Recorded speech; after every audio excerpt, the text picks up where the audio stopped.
it's trending, if it's spicy, if it's shaking up the space, we unpack it, break it down, put the truth in its place. It's the room where the facts stay loud, where the grown folks watching the whole chat proud. No cap, no spin, we don't chase no clouds. Say it how it is, that's what the lounge about. Welcome to the lounge, where you know it's better go down. YouTube live in effect, yeah, we running the town. To the place where the coverage is never late. Step in, break it down, break it down. It's time to lay the facts. Tap and lock in, it's time to elevate. Hey, TY, how are you?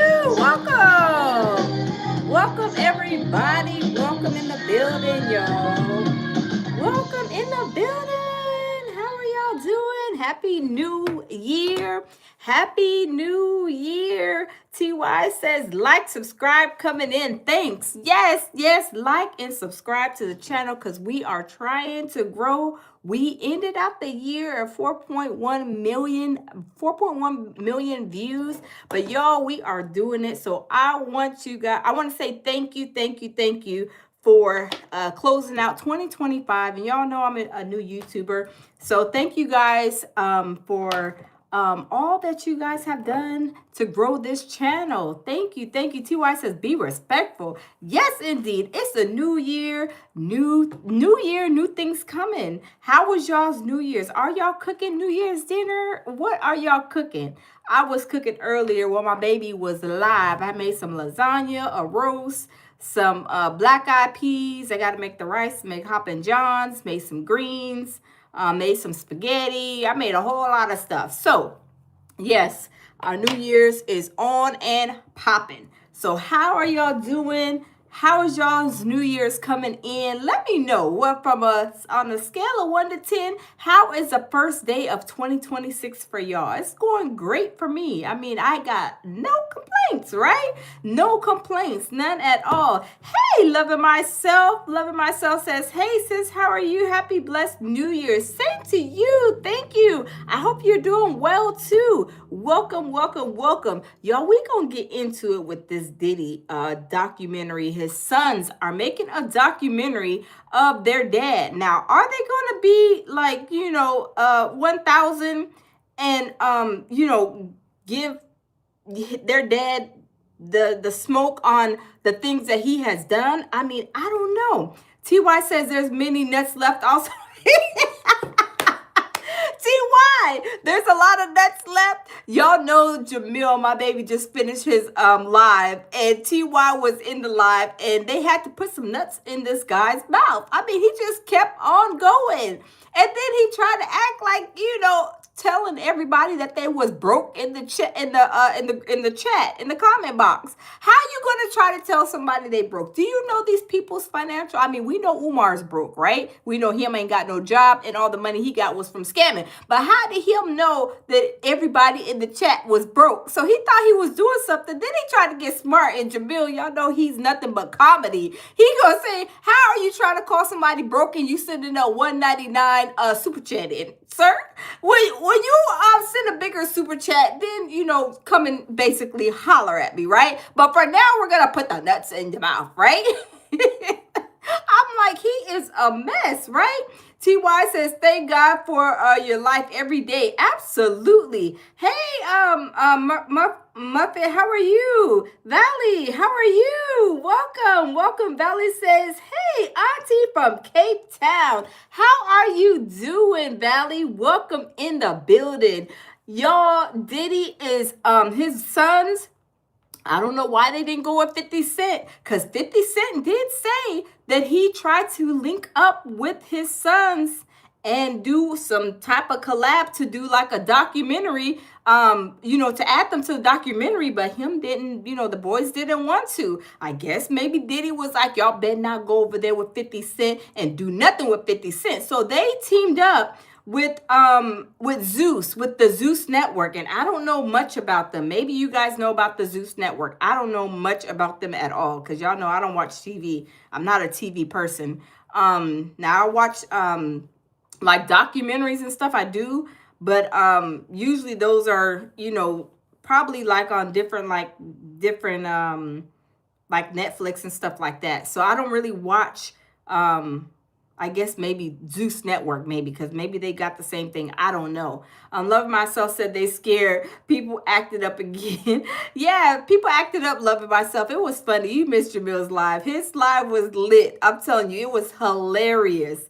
Love Myself says that network is booty in my opinion. This is what people are saying. So that's why I'm like, why did he go with Zeus Network? Why did the boys go with Zeus Network? Why didn't they just let 50 Cent? But maybe they felt like, they would be like betraying their father if they were going with 50 Cent on the documentary. That's my thoughts. I mean, I don't know. What do y'all think? Do y'all think that the boys are thinking that Diddy was going to be like, oh, you guys betrayed me, or I'm going to cut the money off? Because y'all know them boys, Diddy's still giving them money. I'm more than sure, because I don't see him doing nothing that's generating no money. I mean, I don't see any of them generating money. And maybe I might be wrong, but I don't know. William says, what's happening, girl of the future? He was a mess, William. Welcome. Hey, Rislin, welcome. We're just here talking about Diddy's sons. Y'all know that the sons are making a documentary. Y'all smash the like button. We are trying to hit the 100,000 subscribers this year. We is going to be working hard. We gonna be working hard, y'all, and we gonna be getting, we got to get this channel up to 100K, yeah, and then keep on growing. But y'all, this situation with Diddy's son, so we're just gonna go ahead and read. Thank you, William. So we're just gonna go read. According to Forbes, they are saying that Diddy's sons announces their own documentary about their father after 50 Cent's Netflix series. So it says Christian and Justin Combs. Now I don't know what happened to I'll Be Sure son. I don't know why he's not mentioned in there, but I don't know. I'll Be Sure son. I don't know. I seen him the other day, and for Christmas, I think it was, they were having some Christmas thing gathering or whatever. And he had like, his head was shaved bald, but he had like imprints of like question marks. So I'm like, where he got these question marks in his head? Like, I'm wondering like, what, he's just like, he's different. He's just a little different than the other two. Hey, my baby says salute, beautiful. Salute to you too, my baby. I don't know, baby. What you think about I'll Be Sure son with those question marks in his head? I don't know. My baby says smash the like button. Everyone coming in the building. Yeah, y'all smash the like button. But I don't know what's going on with that. I have no idea. Loving Myself says he's giving hints out. I think so too. Like, he's just like, he's a little different. Now, whether he has like an alternative lifestyle or whatever, we love everybody here. But maybe he's kind of like, maybe he is, a gay man is and maybe scared to come out. I mean, I don't know. He's just different from the other two that I seen. But y'all, let's continue. So it says, okay, Christian and Justin Combs' sons of imprisoned rap mogul Sean Diddy Combs announced they will release their own documentary series sharing their side of the story. And their father's hip-hop rival, Curtis 50 Cent Jackson, released a Netflix docuseries on Combs that he criticized behind bars. Now, I don't know. TY says blink twice. I don't know. I haven't seen that movie yet. I need to watch it. My baby Jamil says Diddy Glover clapped his cheek. Baby, you is a mess. Do y'all think that Diddy clapped his cheeks? I'm questioning that. I'm wondering, because he is different from the other boys. And y'all know that's not his biological son, so I don't know. Rislin, TY says, cream in the coffee. You is a mess. Rislin says they want to make money too. Yeah, I think so, because I don't think, and I may be wrong, but I know that I'll Be Sure son, he's trying to do like music and stuff, but Justin and King Combs, I don't know what they doing. I don't see them doing anything much. But I mean, I may be wrong. I haven't like followed them and checked to see what they're doing. But let's continue. Maybe it is, of course, to make some money. My baby says, I can't wait to see their documentary. Me either. Because y'all know that's going to be the talk of the town too, right? It's going to be the talk of the town. So it says, here are the key facts. Justin Combs, 31, and Christian King Combs, 27, shared a trailer for forthcoming docuseries late Sunday night, which is set to air on its unspecified date in 2026 on the Zeus network. It says the trailer depicts the siblings sitting on a couch watching footage and news clips from their father's criminal trial, promising to highlight our voice as well as the family, the foes, the joy, the pain, and the lies. Now, are these lies going to be that they didn't seen, these girls probably doing, what people think that they weren't doing, like, like Cassie and all them, what they was, seeing how nasty they were behind the scene, possibly, I don't know. Is the truth going to be that Diddy was a monster and they seen him in action 24/7? You know what I'm saying? Because I know that, out of their years of being alive, I know Diddy, he done showed up and showed out plenty of times and they seen it with their own eyes. But y'all, let's continue. It says, the trailer, let's see. It says the trailer ends on a phone call featuring an automated voice from the Fort Dix Federal Correctional Institution. It says where Combs is in prison on a 50-month sentence for convictions on 2 federal prostitution charges. It says it's unclear whether Combs was involved in the documentary's production or if the series will feature phone calls with the imprisoned rapper. Forbes has reached out to Combs' representatives for comments. It says Lemore Plumer, CEO of the Zeus Network, and said on Instagram, the documentary is not intended to endorse, defend, or vindicate Diddy, as is instead centered on providing Justin and Christian the opportunity to share their personal story and lived experiences. Okay. What happened to the girls? What happened to Al B. Sure's son? I mean, he was claiming them, right? Like, I don't understand why they're not included in this. I don't know. Maybe it's too deep because I feel Al B. Sure's son, he's more on the softer side. And I may be wrong. That's just what is given for me. That's just what is given for me. Maybe it's like too much for him to be, seeing and respond, giving his opinion. Or maybe did he link up with Al B. Sure, his father? Are they trying to mend their relationship? I don't know. TY says he's doing it for him dot. Y'all know my baby Jamil, he is cutting up. He's doing all of King Combs' impressions, my dad, and he's going viral. My baby's going viral on TikTok. He's going viral over there on Instagram with that, my dad. That is hilarious. TY says they really took that Janet Jackson record to heart. Y'all, I don't know what in the world is going on, why the girls are not involved, and why I'll Be Sure's son is not, because I'll Be Sure's son has been there, along the way. He went to the courthouse a couple of times. I don't know how many times he went to the courthouse for the trial, but I don't know. I'm trying to figure out, maybe I need to do some research on that, y'all. I mean, what do y'all think?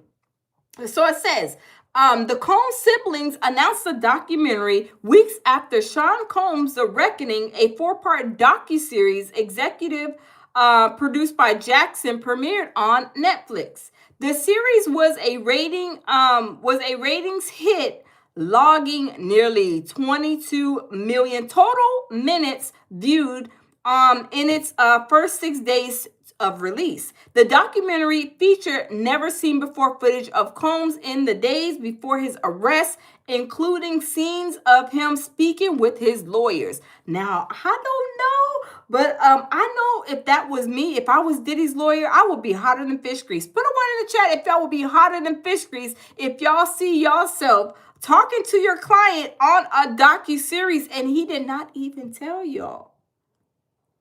I would be upset. I would really, really be upset. But y'all, let's continue. It says the footage had been commissioned by Combs himself for a documentary of his life. And y'all know Diddy, that's all he wanted. He wanted the cameras rolling. He wanted all eyes on him all the time so he could show up and show out, right? He was always, it's all about Diddy, right? Y'all smash the like button. Let's get some more likes in there. This situation is crazy. It says Combs spokeswoman Judah Engelmeyer previously told Forbes the use of the footage Combs commission is fundamentally unfair. No, it's not.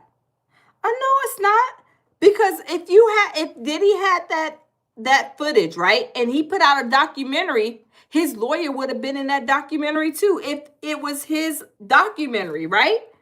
I mean, would he have told his lawyer, hey, Mark Agnifilo, you're over here in the documentary. Is it okay to proceed and put this documentary out that I made? You know, we were recording you and maybe you didn't know, but now you know. Is it okay? Would he have told him that?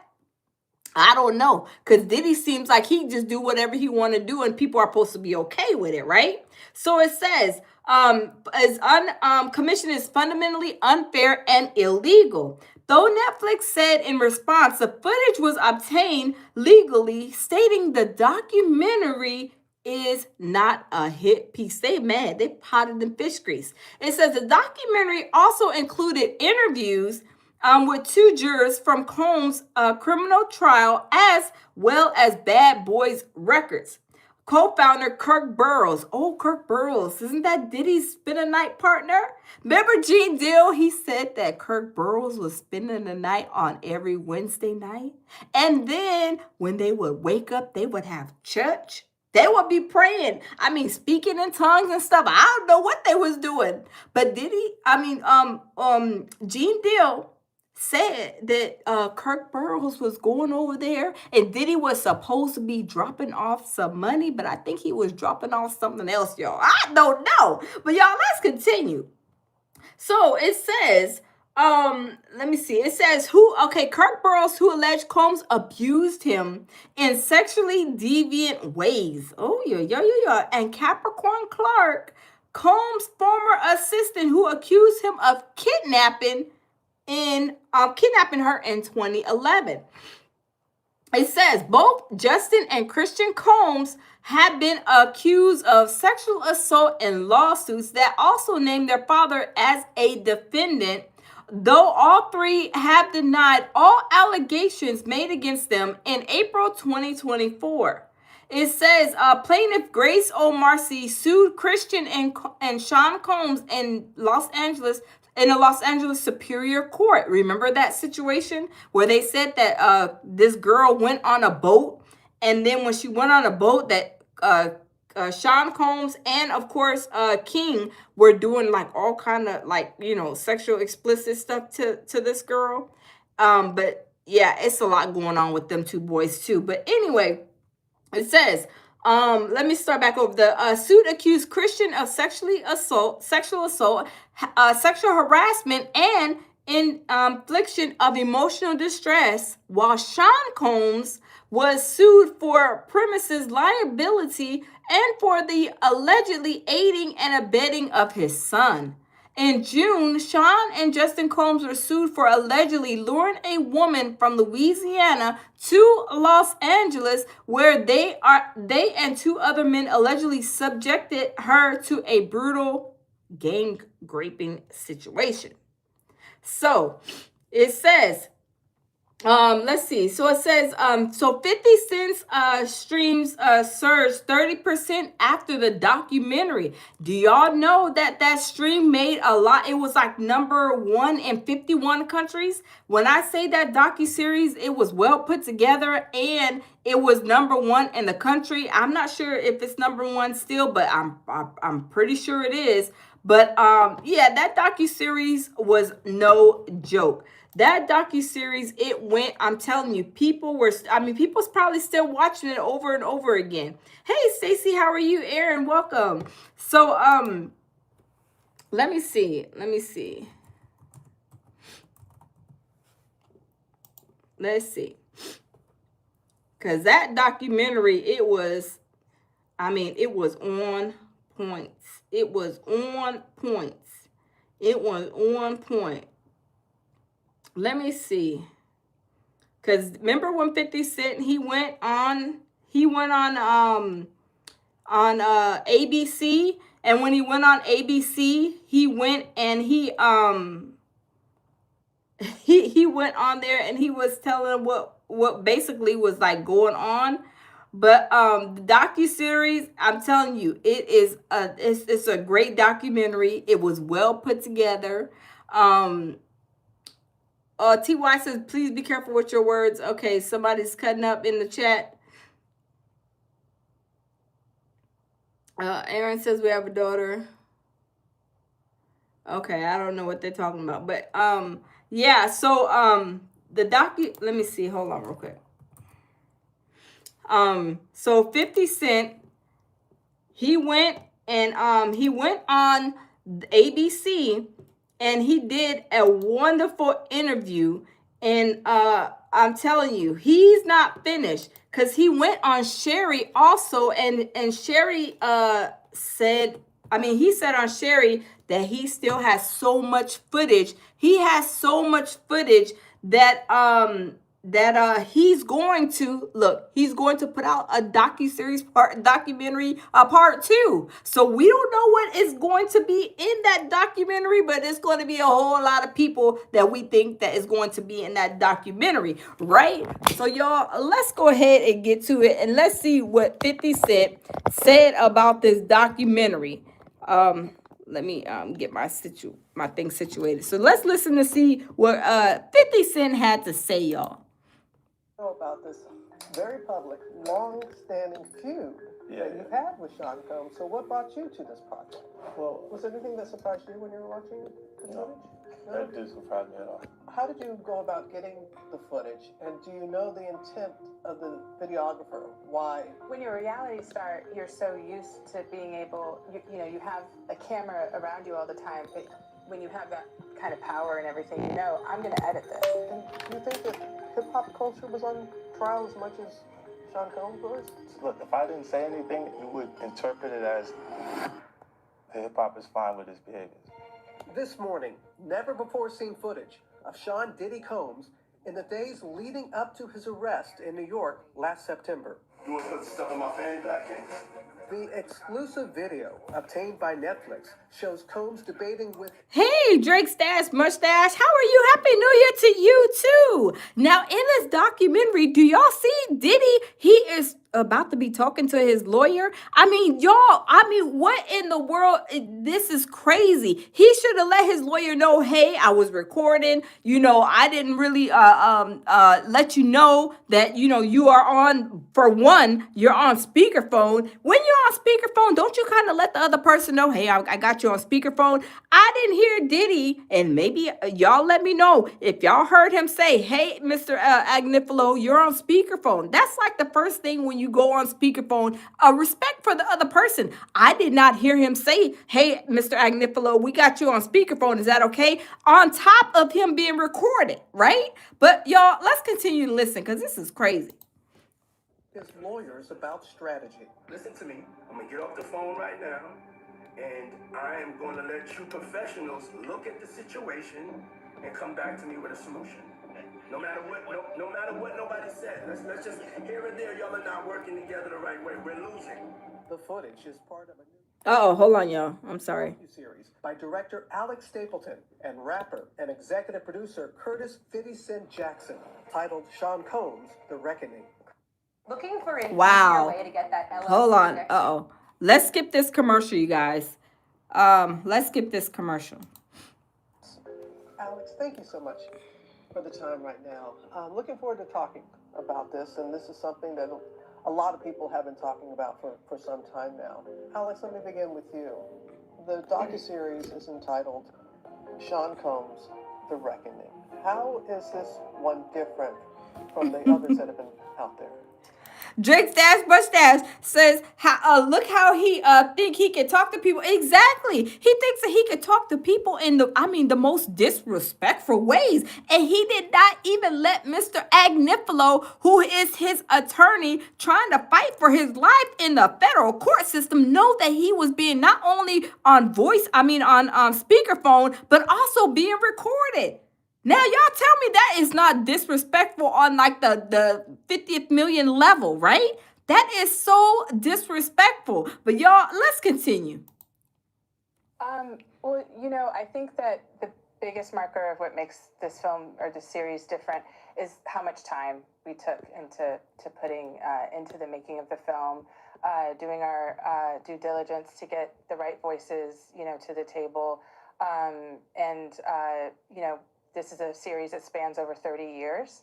So just by covering that much time, it took a lot of time for us to dig in and to kind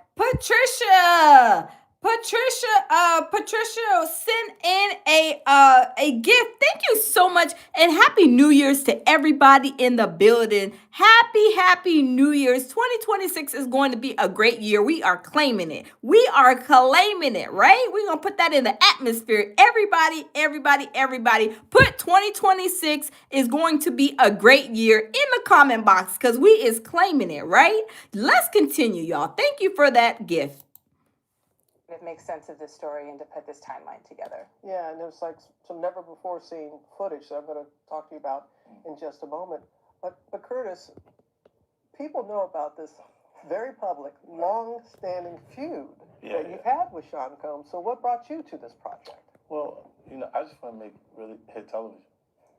I like the idea of it being exciting, and I picked this project and started working on it about 5 months before I found Alex, and I know that she has the artistic integrity that it would take to make it a great project, and there's the Quincy Jones era of production is find me that bass player because he's the baddest man out there in Chicago, and find me that keyboardist and fly them in from Miami, and we put them in and have the greatest jam session they ever heard, and it just always resulted in great hit music. And I take that concept. Yes, nephew. Drake Stash Mustache was the first one to put 2026 is gonna be a great year with the fireball. Yes, indeed, nephew. Claim it. Yes, indeed. TY says 50 didn't seem too relaxed to me in this interview. Yeah, he seemed like, because he's probably, I wonder if he was kind of nervous on what questions she was gonna ask and if he was gonna have like the right answer. But yeah, 50 Cent, y'all, he is doing, he's doing it, right? He's about to be putting out documentaries on everybody. But y'all, let's continue. Smash the like button. Happy New Year. Up into television production. You take that into everything you do, sir. That's right. You really do. And it really comes through, and appreciate that about you. As I said, never before seen footage of the days leading up to his arrest. Can you just talk a little bit about, was there anything that surprised you from that footage? The footage, well, I think it's rare to find someone who's being, talked about all over the country. All eyes were on him, so to speak. And it was really interesting to see his last days of freedom, and what was sort of important to him. Obviously, there's phone calls with his attorneys, with his team. It was very interesting to watch a man who's known for his brand presence. He has a really amazing knack for marketing and all of that, and how he was sort of taking that into account and how he was coming off to the public, in the days leading up to his arrest and indictment. So that was interesting. It was also just interesting to see how laid back he was at times. But, the footage also, in the footage, we also see how he's getting incoming, lawsuits are dropping, and to get his real-time perspective on that was sort of jaw-dropping when we first got our eyes on the footage. Was there anything that surprised you when you were watching the footage? No, that didn't surprise me at all. Because you've known him? Yeah. Those behaviors, and I think It was surprising that he And y'all, 50 Cent, you know, he didn't had, you know, his little run-ins with Diddy per se. Cause y'all know Diddy was using him. Oh, thank you, babe. Diddy was using him, you know, when he was you know, years ago, you know, to write songs and to do this and to do that. And then Diddy was like, okay, you know, 50 Cent's like, you know, are you gonna sign me? He was like, oh no, I'm just no, you know, tap dancing and never signed 50 Cent. So I'm good enough for you to write you, you know, some raps and some songs and this whatever, but I'm not good enough to get signed by you. But y'all, this is where I believe this you know, situation between 50 and Diddy stems from. But y'all, let's continue. actually filmed it. Yeah, and I want to ask about that because how did you go about getting the footage? And do you know the intent of the videographer? Why he or this person took the footage? She's a journalist, right? Yeah. So she's not going to reveal her sources, so you don't have to reveal that. Hold on. 50 Cent. Hold on, y'all. 50 Cent said you asking too many questions. That business is not for sale, right? You know when people ask you a question, you're like, how? I'm not going to reveal my sources. Like, you're not going to reveal yours. I'm not about to be telling you where I get the information from. But y'all, let's continue listening. That is hilarious. How's she going to ask him where he got the footage from? But y'all, let's continue. Feel my sources, but I think that partnering with someone like 50, it was very much in the universe as to what we were doing. It's a lot easier to get it. And you alluded to this, Alex, because you know watching the footage, and you're like, does he know who's on camera here? Like he's going back and forth with his team a lot, and you could tell at one point he was wanting people to change their opinion of him, and he was very clear about it. Just can you talk a little bit more about that part of the footage? Yeah, I mean, I think that hopefully when you watch the film again, because it spans so much time, you understand that this is a man who's very comfortable in front of cameras. You know, he was a reality star, and kind of at all points of his life, it seems as though he always had somebody following him with the camera. When you have that kind of power and everything, you know, I'm going to edit this. So I'm going to have And y'all know that Diddy wanted people to follow him with the camera. Hold on, let me switch this up. Y'all know Diddy wanted to be followed, right? Y'all there? He wanted to be followed. He wanted all eyes on him. It's all about him. I want you guys to follow me because we're going to do his own documentary. But that kind of backfired. Now, they're saying that Diddy didn't like to pay these videographers and people when they would do work. Y'all know Diddy's money was only for the freak-offs. I mean, was he not like putting all of his artists up on stage, making them perform like Michael Jackson and then stealing their money from him? I mean, he did the same thing, which we believe that he didn't pay these videographers their money. So they were like, okay, this video footage is going to the one with the highest bid, right? Hey, Phyllis, how are you? Happy New Year. Welcome in the building. Yeah, so he didn't pay for it. So 50 Cent's like, oh my God, y'all got what kind of footage? Yo, I can imagine 50 Cent was like sucking his fingers like, oh my God, this is about to be amazing. We got all this footage. Oh my goodness. And we about to put it together and make a whole documentary. And he said he had so much footage, y'all. He had so much footage. He's able to make a second documentary. I was like, what? Yes, but after that, after this documentary came out, this is when the boys, they came out and they said that they are putting together their own documentary. I was like, oh, okay. So when they said they're putting out their own documentary, of course, we found out that it was with Zeus Network, but they said that they want to tell their story. They want to tell their truth in the matter of what happened, you know, with Diddy. But like I said, are they going to be truthful? Are they gonna be telling, like, we know my dad, he's we love him because he's my dad. We know my dad got problems. Are they gonna address it in that way, or are they gonna still try to sugarcoat it to try to still, clean up Diddy's image? I mean, we know his image is, riding dirty, but are they gonna be truthful with this? Are they going to be truthful with the situation of this documentary with Zeus? I mean, what do y'all think? Put a yes or put a no in the comment box and let me know. Do y'all think that Diddy is his boys are going to be truthful? They're going to be, like, honest about the situation of honest with the situation and saying that their dad has a problem? I mean, I want to know. I want to know what y'all think. I want to know what y'all think, because we're gonna see. Let me see. Let's see. I want to see, and I want to know, are they gonna be are they gonna be fair about the situation? Just because it's their dad, you still gotta hold people accountable. Drake's dad mustache says 2. Ty says no. Are you kidding me? I think something is going on, I believe, with Quincy. Something is going on with Quincy. Quincy seemed like he don't want no parts. He's not in the documentary. I feel like he's kind of stepping to the side. I mean, that's just me.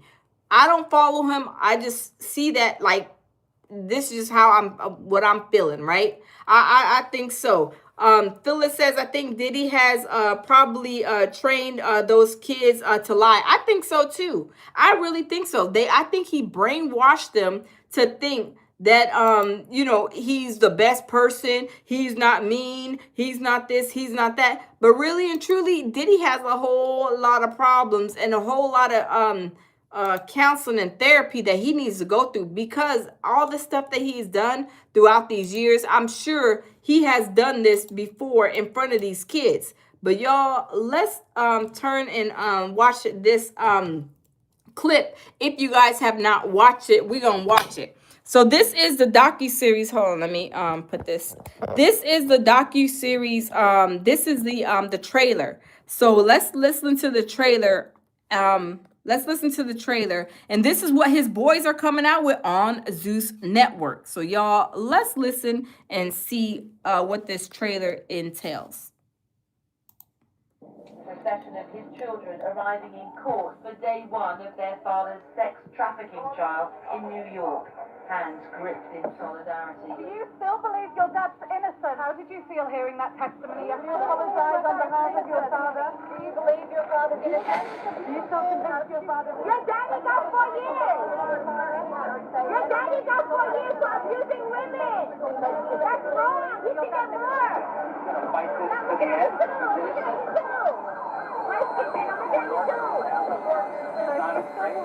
Not afraid to charge.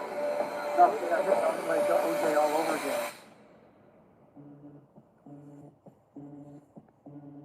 Hello.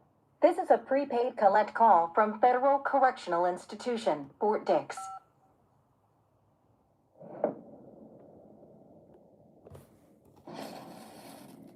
Coming 2026, and I am ready for it. I want to know what this Zeus Network. Hold on, let me see. I wonder what the Zeus Network is going to entail, right? Okay. Ty says he doesn't have to train them. The money does that. Yeah, you're right about that. Money talks and everything else walks, right? So then, it's like almost making them complacent, right? Like, oh, dad got this money. We got to be quiet. We got to listen. We got to make sure that we follow his rules and we abide by what he says. If he says don't talk negative about him, don't say nothing, keep our business in the house, which, I mean, that's how we were raised, You don't go out and tell your business. We were raised that way. So this is the same way he probably raised his boys. Like, don't go out there, don't be talking bad about me, don't be putting our business out in the streets because our business is not for sale. I believe that's what he's done. But also, like, kind of like I think, program them. I would say like maybe more of a programming type of thing with him. I'm thinking. Loving Myself says probably this is where he's speaking of the pizza box. Oh yeah, the pizza boxes, right? Loving Myself. Oh, the pizza boxes. What do y'all think those pizza boxes symbolize? What do y'all think those Muchi says MK Ultra. Yeah, the MK Ultra, that is a crazy like thing, right? MK Ultra. The MK Ultra is something else. Remember, do y'all remember Allie Carter? Let's go over Allie Carter, because Allie Carter, she was there was a video. If you guys are not familiar with Allie Carter, she was one of the ones that was saying that Diddy was doing stuff to her when she was like a little child, like younger child. Drake Stars Mustache says it's linked to Pizza Gate too. Huh. Yeah, I don't know. Hey, Manny, how are you? Manny says drugs in them pizza boxes. Probably so. Because y'all remember Allie Carter, she was up there telling us a whole lot of stuff. She said, let me see if I can find that. Let me see if I can find that interview, because Allie Carter was saying that there was there was pizza boxes, how they made them do all kind of crazy stuff. These kids, other than his kids, but I was like, huh. And then they were saying Allie Carter was also saying how the kids were on the table. They were what was it? They were something, I forget what they called it. Hold on. Let's see Allie Carter. Let me see.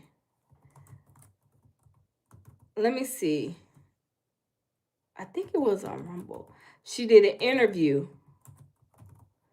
Let me see. She did an interview with this guy. I don't even know his name. But she was saying a whole lot of stuff. Do y'all Let me see. Let me see if I can get this interview, because this interview, I was like, was Diddy doing these things? Like, was he really doing these things to these other kids? Like, we know, it seems like, he probably programmed his own children to do, like, say whatever. But, hold on, because I don't know why it's, let me see. Hold on. A few people I was able to meet not a person that knows somebody. Hold on, let me see. Because this is an interview that she did. And it was like years ago. Hold on just a second. It was years ago. And she was saying all kind of stuff, saying that she met presidents, the presidents were doing this to her, that it was sad and it was really crazy. But did he really do this? Did Diddy really do this? We know Diddy's a monster, but I don't know. Ghostface says, loving myself, you are telling the truth. Pizza boxes and code words for other things. Yeah, probably so.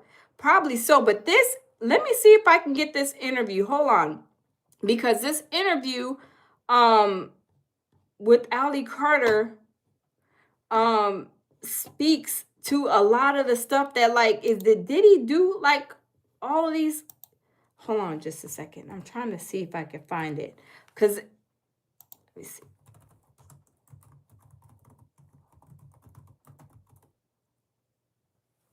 Let me see.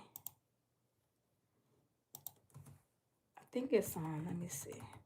Yeah, but what she was saying about the stuff that Diddy was doing, allegedly, it was crazy. I was like, this is really, really crazy on the stuff she was saying. Like the body stuff, the body, what is it called? Body something she was saying. And then she was saying that it was like they were getting like, you know, abuse her and a lot of other kids. But let me see, because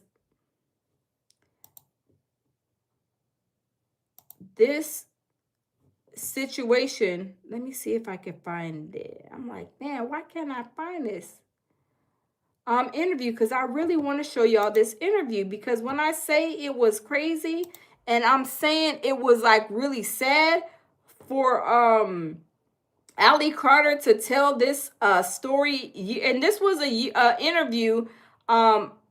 I think it's this one. Oh, I found it, y'all. Oh, I found it. This makes me wonder, like, did he do all these bad things? We know that he, you know, some of them girls, like what's her name? Cassie and all them, Jane Ho Ho, Merry Christmas, they was with the smoke. But was Diddy still doing stuff to these other kids? You know, other young women? We know that there was a whole lot of lying going on with what's her name? With Misha. Remember, Misha said Diddy was doing things to her, and that she saved Diddy from the fire and all these other things. But y'all, let's listen to Ali Carter's story, because when I say Ali Carter's story was very sad, and I can't not confirm or deny her story, but if Diddy was doing these things to her, and she's saying that basically it was like a bunch of kids, they were surrounded by all of these movie stars, famous people. Was Diddy really a monster to that level? I mean, we know he was already a monster, but y'all, when I say we have to watch this interview, it is crazy. And I'm going to let you guys see what Ali says that happened to her while she was in the custody of Child Protective Services in California. Now, like I said, I don't know if this is true, and this is from a few years ago. From some guy named Stu Peters TV. I don't know, us on Rumble. I happened to stumble upon it like last year, and it was really sad. But I don't know if it's true. But y'all, we gonna get into it and see, did Diddy bring all these kids off these buses? Did the Child Protective Services, were they involved? Was Diddy a monster to that level? I mean, I don't know, but y'all, we're gonna listen to this interview by Ali Carter, and listen to this, because when I say this is a sad situation right here, and like I said, I don't know if it's true or not, but let me open it up a little bit more.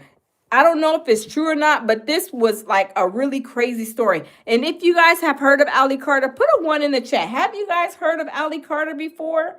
I don't know. Have y'all heard of Ali Carter before? TY, Loving Myself, Ghostface. Have y'all heard of her before? If y'all heard of her before, put a 1 in the chat, because what she's about to say, I'm telling you, if Diddy had things to do with this, 50 Cent needs to do another documentary, because if these children were involved in stuff, I'm telling you, it's crazy. Sarah, hey Sarah put a 1. Okay, Loving Myself says nope. Ghostface put a 1. Okay, so we're gonna listen to this interview with Ali Carter, which was a few years ago. Not my Obama. Yeah, she says Obama. She says all kind of people, but I don't know if it's true. But this is what she said coming out of her own mouth. So let's go ahead and play this video, because I'm telling you, if Diddy did all this stuff to these kids, this is crazy. He needs to be up under the jail, and he don't need to come out no more for the rest of his life, right? Have you ever felt frustrated with the lottery? Uh-oh. Money every week and only Here's a get commercial. return? I understand exactly how it feels. Why does using vinegar Why is this commercial coming? Hold on, y'all. If you do this vinegar trick on your face. Okay, here we go. This is the interview.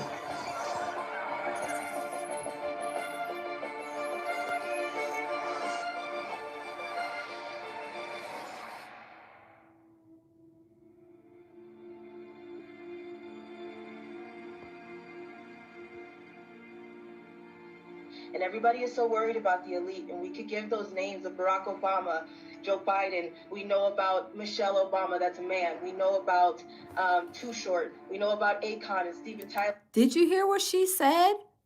She said that know about Michelle is a man. Y'all, I'm telling you, this is crazy. Let's continue to listen. This is her words, not mine, y'all. This is crazy. We can give those names all day, and everybody is so worried about that, but what you should be worried about is the people that are in between.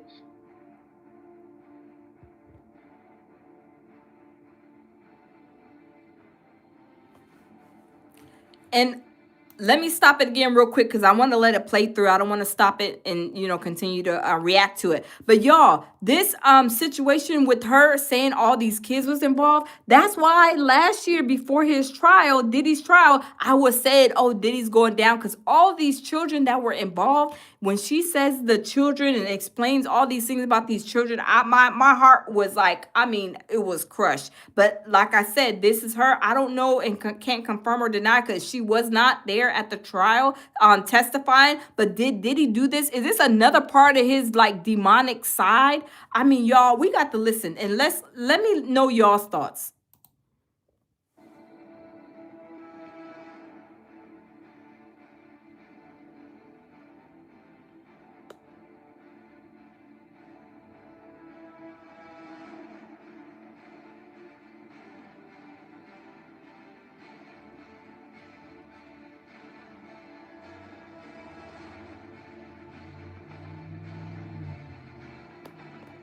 Oh wow, Ghostface. I think so too. They're not finished with him, I believe. I believe Diddy is going to still got a whole lot of other charges, and I believe this may be one of them. If this is true, what this girl is saying.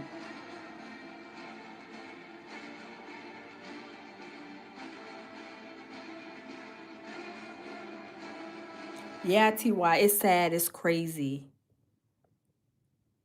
In July of 2020, you came out on Instagram. You couldn't bottle it up anymore. You made claims about Barack Obama and Joe Biden that shocked the world. How did it get there? Take us through your story. Well, as young as I remember, I've been trafficked through many elite places. Wow. I went from the Buckingham Palace to under the Getty Museum in Los Angeles, still under the custody of Child Protective Services, the child welfare system. This is sad. It went from trap houses in your everyday neighborhood of Moreno Valley, California, and Los Angeles County, strip clubs, and into Hollywood elite parties. There was never a time of peace in my life. And I remember. Did y'all hear what she said? She said into Hollywood elite parties. But y'all, we got to continue listening to Allie Carter because like I said, she tells a lot. I remember very clearly since 4 years old, there was never a time of peace in my life. It's been ongoing. Yeah. Who started all of this? Ghostface, yes. Your mother, it's crazy. Originally. And then who carried on? How did you end up in Buckingham Palace and underneath the Getty Museum and alongside some of these household names that I just mentioned? When I was a child, there was many things that went on in the home. I tried to talk. I tried to let people know. Child Protective Services were called constantly since I was 3 months old. By the time I turned 13, I had enough of being raped and beaten and tortured behind rocks on La Salle in Moreno Valley, California. I had enough of going through dealing with my mother's boyfriends. She was nothing of a mother, but I had enough of dealing with them at 4 o'clock. So Jay Wood asked where this is at. It's on Rumble. And I found this last year when I was doing a lot of research on Diddy. I could not believe the stuff she says. It's terrible. It is sad. In the morning, I had enough of being the favorite out of the girls, and I couldn't take anymore. So I tried to kill myself. When I turned 13, CPS came into the picture. Wow. I was put into mental hospitals, and then finally I was put into foster care. I thought things would be over from there. I thought it would be fine. And then after all of that, I started thinking that I was talking to someone online, but everybody knew me before I knew them. I was trafficked by a pimp who claimed to be 27 years old, and he was not. I found many passports, many different birth dates for him in his wallet. And when I told CPS this, they put him down as a 27-year-old boyfriend, and he was a 27-year-old trafficker that was going in and out of my. Oh my! Did y'all hear what she said?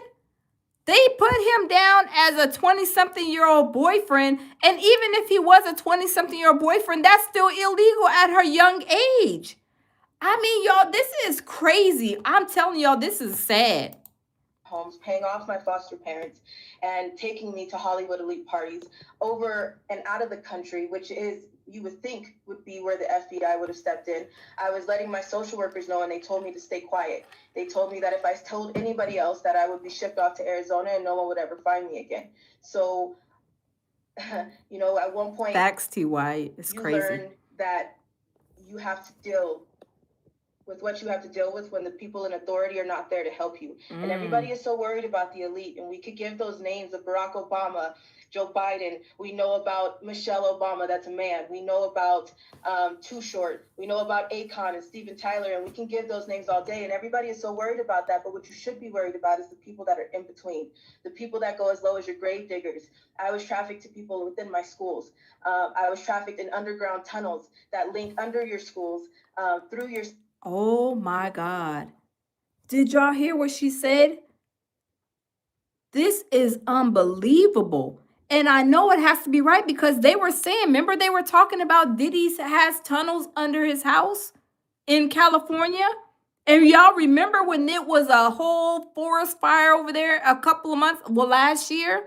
In 2025, when they set Hollywood on fire, remember all those houses and everything was catching on fire?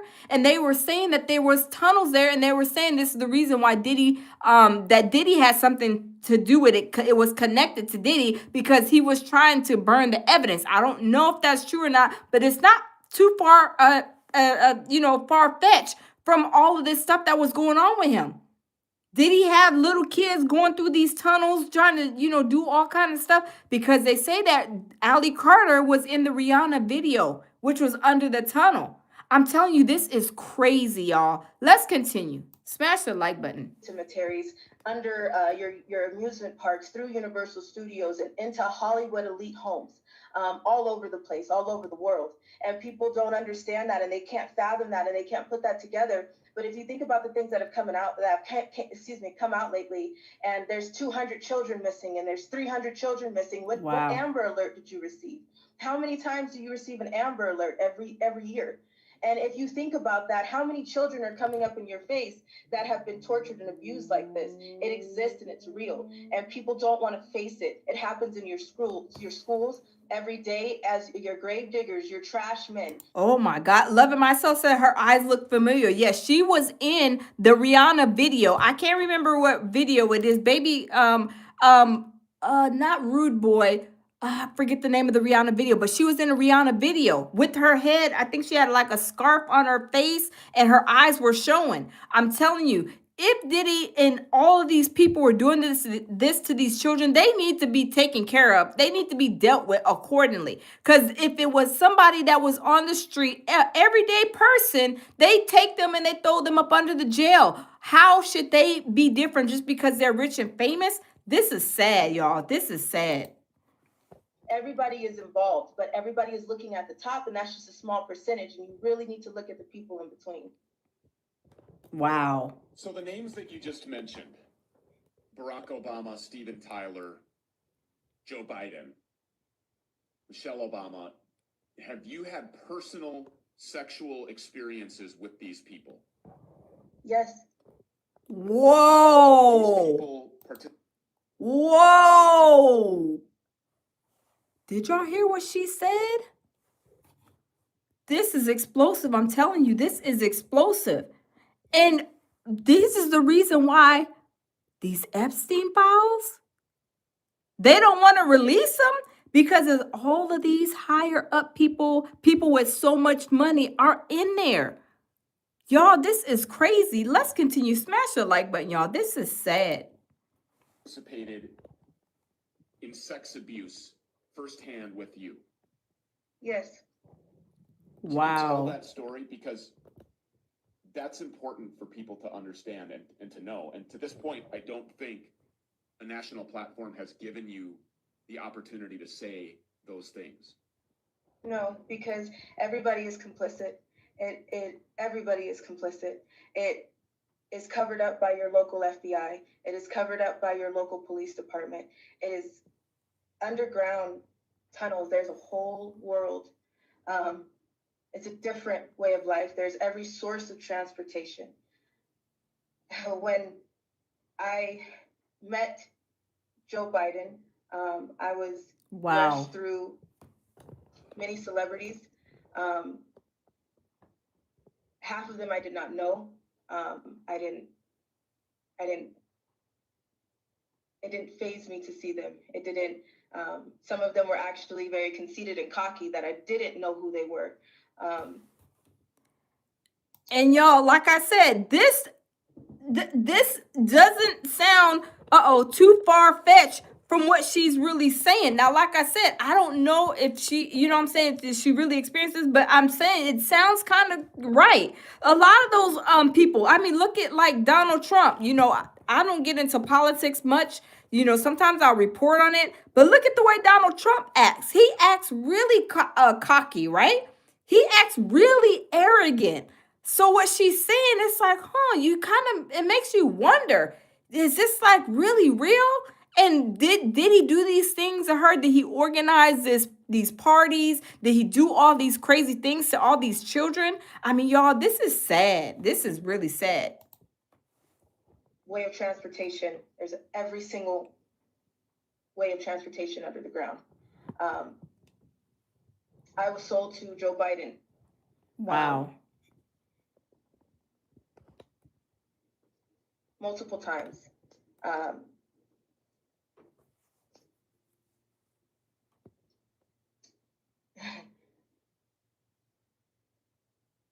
Sometimes people don't talk about it, because when you don't talk about it, it makes it okay. When you don't talk about it, it makes you bury it. When you don't talk about it, it's easier and it kills that part of you. I was sold for blowjobs. I was sold for sex. Oh my God. There is many people who trade to eat, beat, and rape children under the ground. Oh my God. I have many friends that I've lost, and I have many people that I've met that didn't make it, that refer to me as a traitor. And that's because they're still dealing with this right now to this day. Yes, there are millions just like me. There are millions worse off than me. You're not. Wow. And now let me say this. While this commercial is playing. Now I remember, and I talked to you guys about this before. You know, when she says that about these other kids and stuff like that, when later on she's gonna bring up like some things that will blow your mind. At least it blew my mind. When she says that these, like the organ situation too, these kids coming up missing because people are taking their like organs and stuff like that. When she explains this story, I was like, oh my God, that is like a story I remember years ago when this black boy, he was in high school. I don't know if you guys can remember this, but remember there's a young black boy, he was playing sports. He got his organs, somebody killed him and took his organs, wrapped him up in a mat in Georgia at a high school. And they were saying that they took the organs because, I guess, they feel like he has some good organs or whatever, but they beat him up. They not beat him up. They unalived him. They killed him. And then they, I guess, got his organs, took him out of his body. And then they put him in a mat and rolled him up. Do you guys remember that? I forget his name. But that situation where Allie Carter says, she's going to say it soon, that reminded me of that situation. But when they talk about these kids missing, them taking their organs and all kind of things, and what she's seen, it's sad. It is very, very sad. But y'all, let's continue to listen to what Allie Carter has to say. Let me see. They don't fight them back when they rape them. There are millions that they take pleasure in draining their blood and using it as a source of a fountain of youth. People have many sick fetishes, and the Hollywood elite, we sign their paychecks.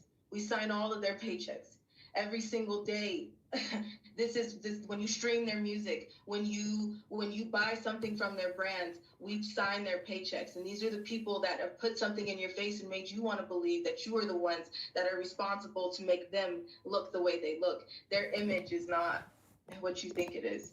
Wow. And I do believe that, from what we've seen, these guys, like Diddy and, Jay-Z, all of them, they try to put on this persona and this perception of a certain thing a certain way. And then we come out to find out that it's not even that, right? Because some of my friends were like, no, I don't believe Diddy did that to Cassie. No, that's a lie. I don't believe that. Until the video came out.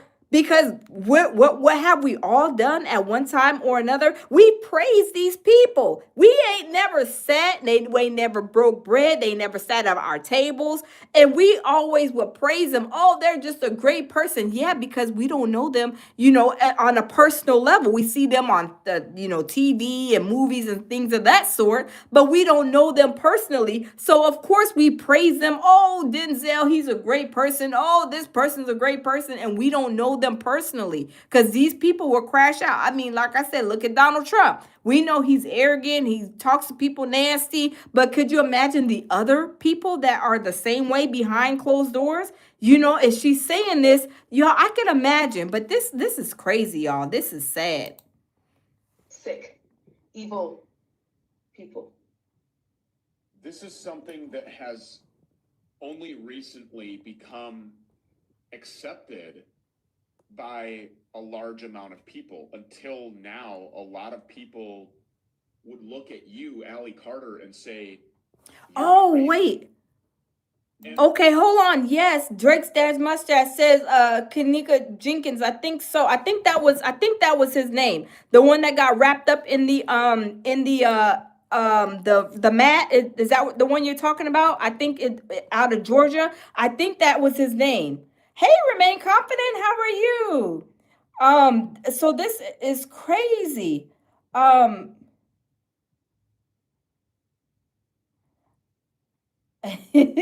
Yeah, so like I said, I don't know. Remain confident. Say you got 24 hours. Yeah, I don't know if this is true, but what I'm saying, when she talks about this, Drake's dad's mustache nephew, about the kids, and like I said, she's gonna say this in a little bit down the interview. She's gonna talk about how they use these kids' bodies, they unalive them, they put rugs in them, they or take their organs. And this is why a lot of kids are missing. Like the Amber Alerts, there's like, come on, y'all. We went to Walmart. We seen how all these people, these kids and people are missing. It's like that many people are missing. Like all these kids are missing. How are all these kids missing? It kind of does make you think and make you wonder. But I mean, some of the stuff she's saying, I mean, it's kind of questionable. But other stuff she's saying, it's like, hold on now. I may kind of believe that.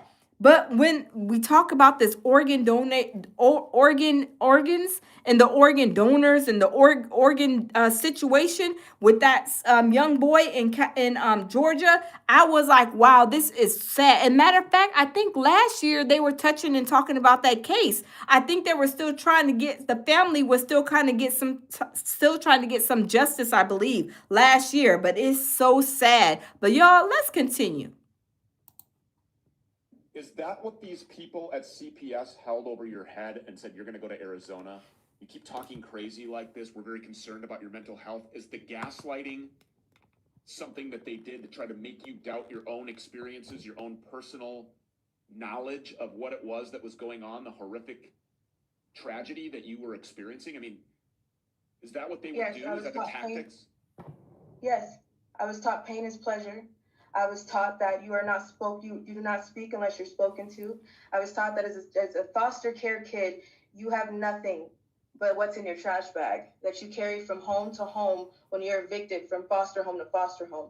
I was in over 9. Yeah, yes, TY is right. You are, I agree. Hold on. I agree with you when you said that. TY says these people missing, but their organs are in other people walking around. You probably serving you lunch in the food court. Yes. And I'm telling you, Ghostface says it is said that Ali Carter was in. Oh yeah, Run This Town video. Yes, thank you, Manny. Thank you. Rihanna and Kanye West. Yes, that's the video that she was in. Drake Stash Mustache says no, Kenyatta was the girl from Chicago. Okay. Oh, okay. I got you. Hey, Tammy, happy New Year's to you too. Okay, it wasn't Kenyatta then, Drake Stash Mustache. It was a young black boy. His name was something. I think his last name was something Johnson. And he was killed. And then remember the parents, they were like, how did he die? Who even wrapped him up? They said that he wrapped himself up in the mat. It was like a whole bunch of lies and a whole bunch of different stories that they were telling his parents as to how he got unalived. And then when they took his body to go to the hospital to do the autopsy, the doctor, what's it called? The person that does the autopsies, I forget. But anyway, the person that did his autopsy, the doctor, they looked and they were like, wait, hold on, wait a minute. His organs are missing. How is he coming to this hospital? I'm doing his autopsy. I'm, cutting his body open, doing the autopsy, and all of his organs were gone. Not all of them. It was like certain organs were gone. And they were like, how is this? This is crazy. So you basically killed this boy for his organs. I'm telling you, this stuff is real. As much as we don't really probably know or see or probably look into it, some of this stuff is real as all get out. But when I say that story touched me, I mean, I couldn't believe it. And this happened like 2013 or 2014, but they were still talking about it last year, trying to get justice for the family. But it is sad. But what Ali Carter is saying, I believe some of the stuff she's saying is true. I can't say 100% of what she's saying is true, but some of this stuff is very, very true. Like, we don't know. They don't tell us all this stuff, right? But Ali Carter, I believe she's speaking some facts up in this interview. But y'all, let's continue listening. High schools in 1 year. I never stayed in a place longer than a month.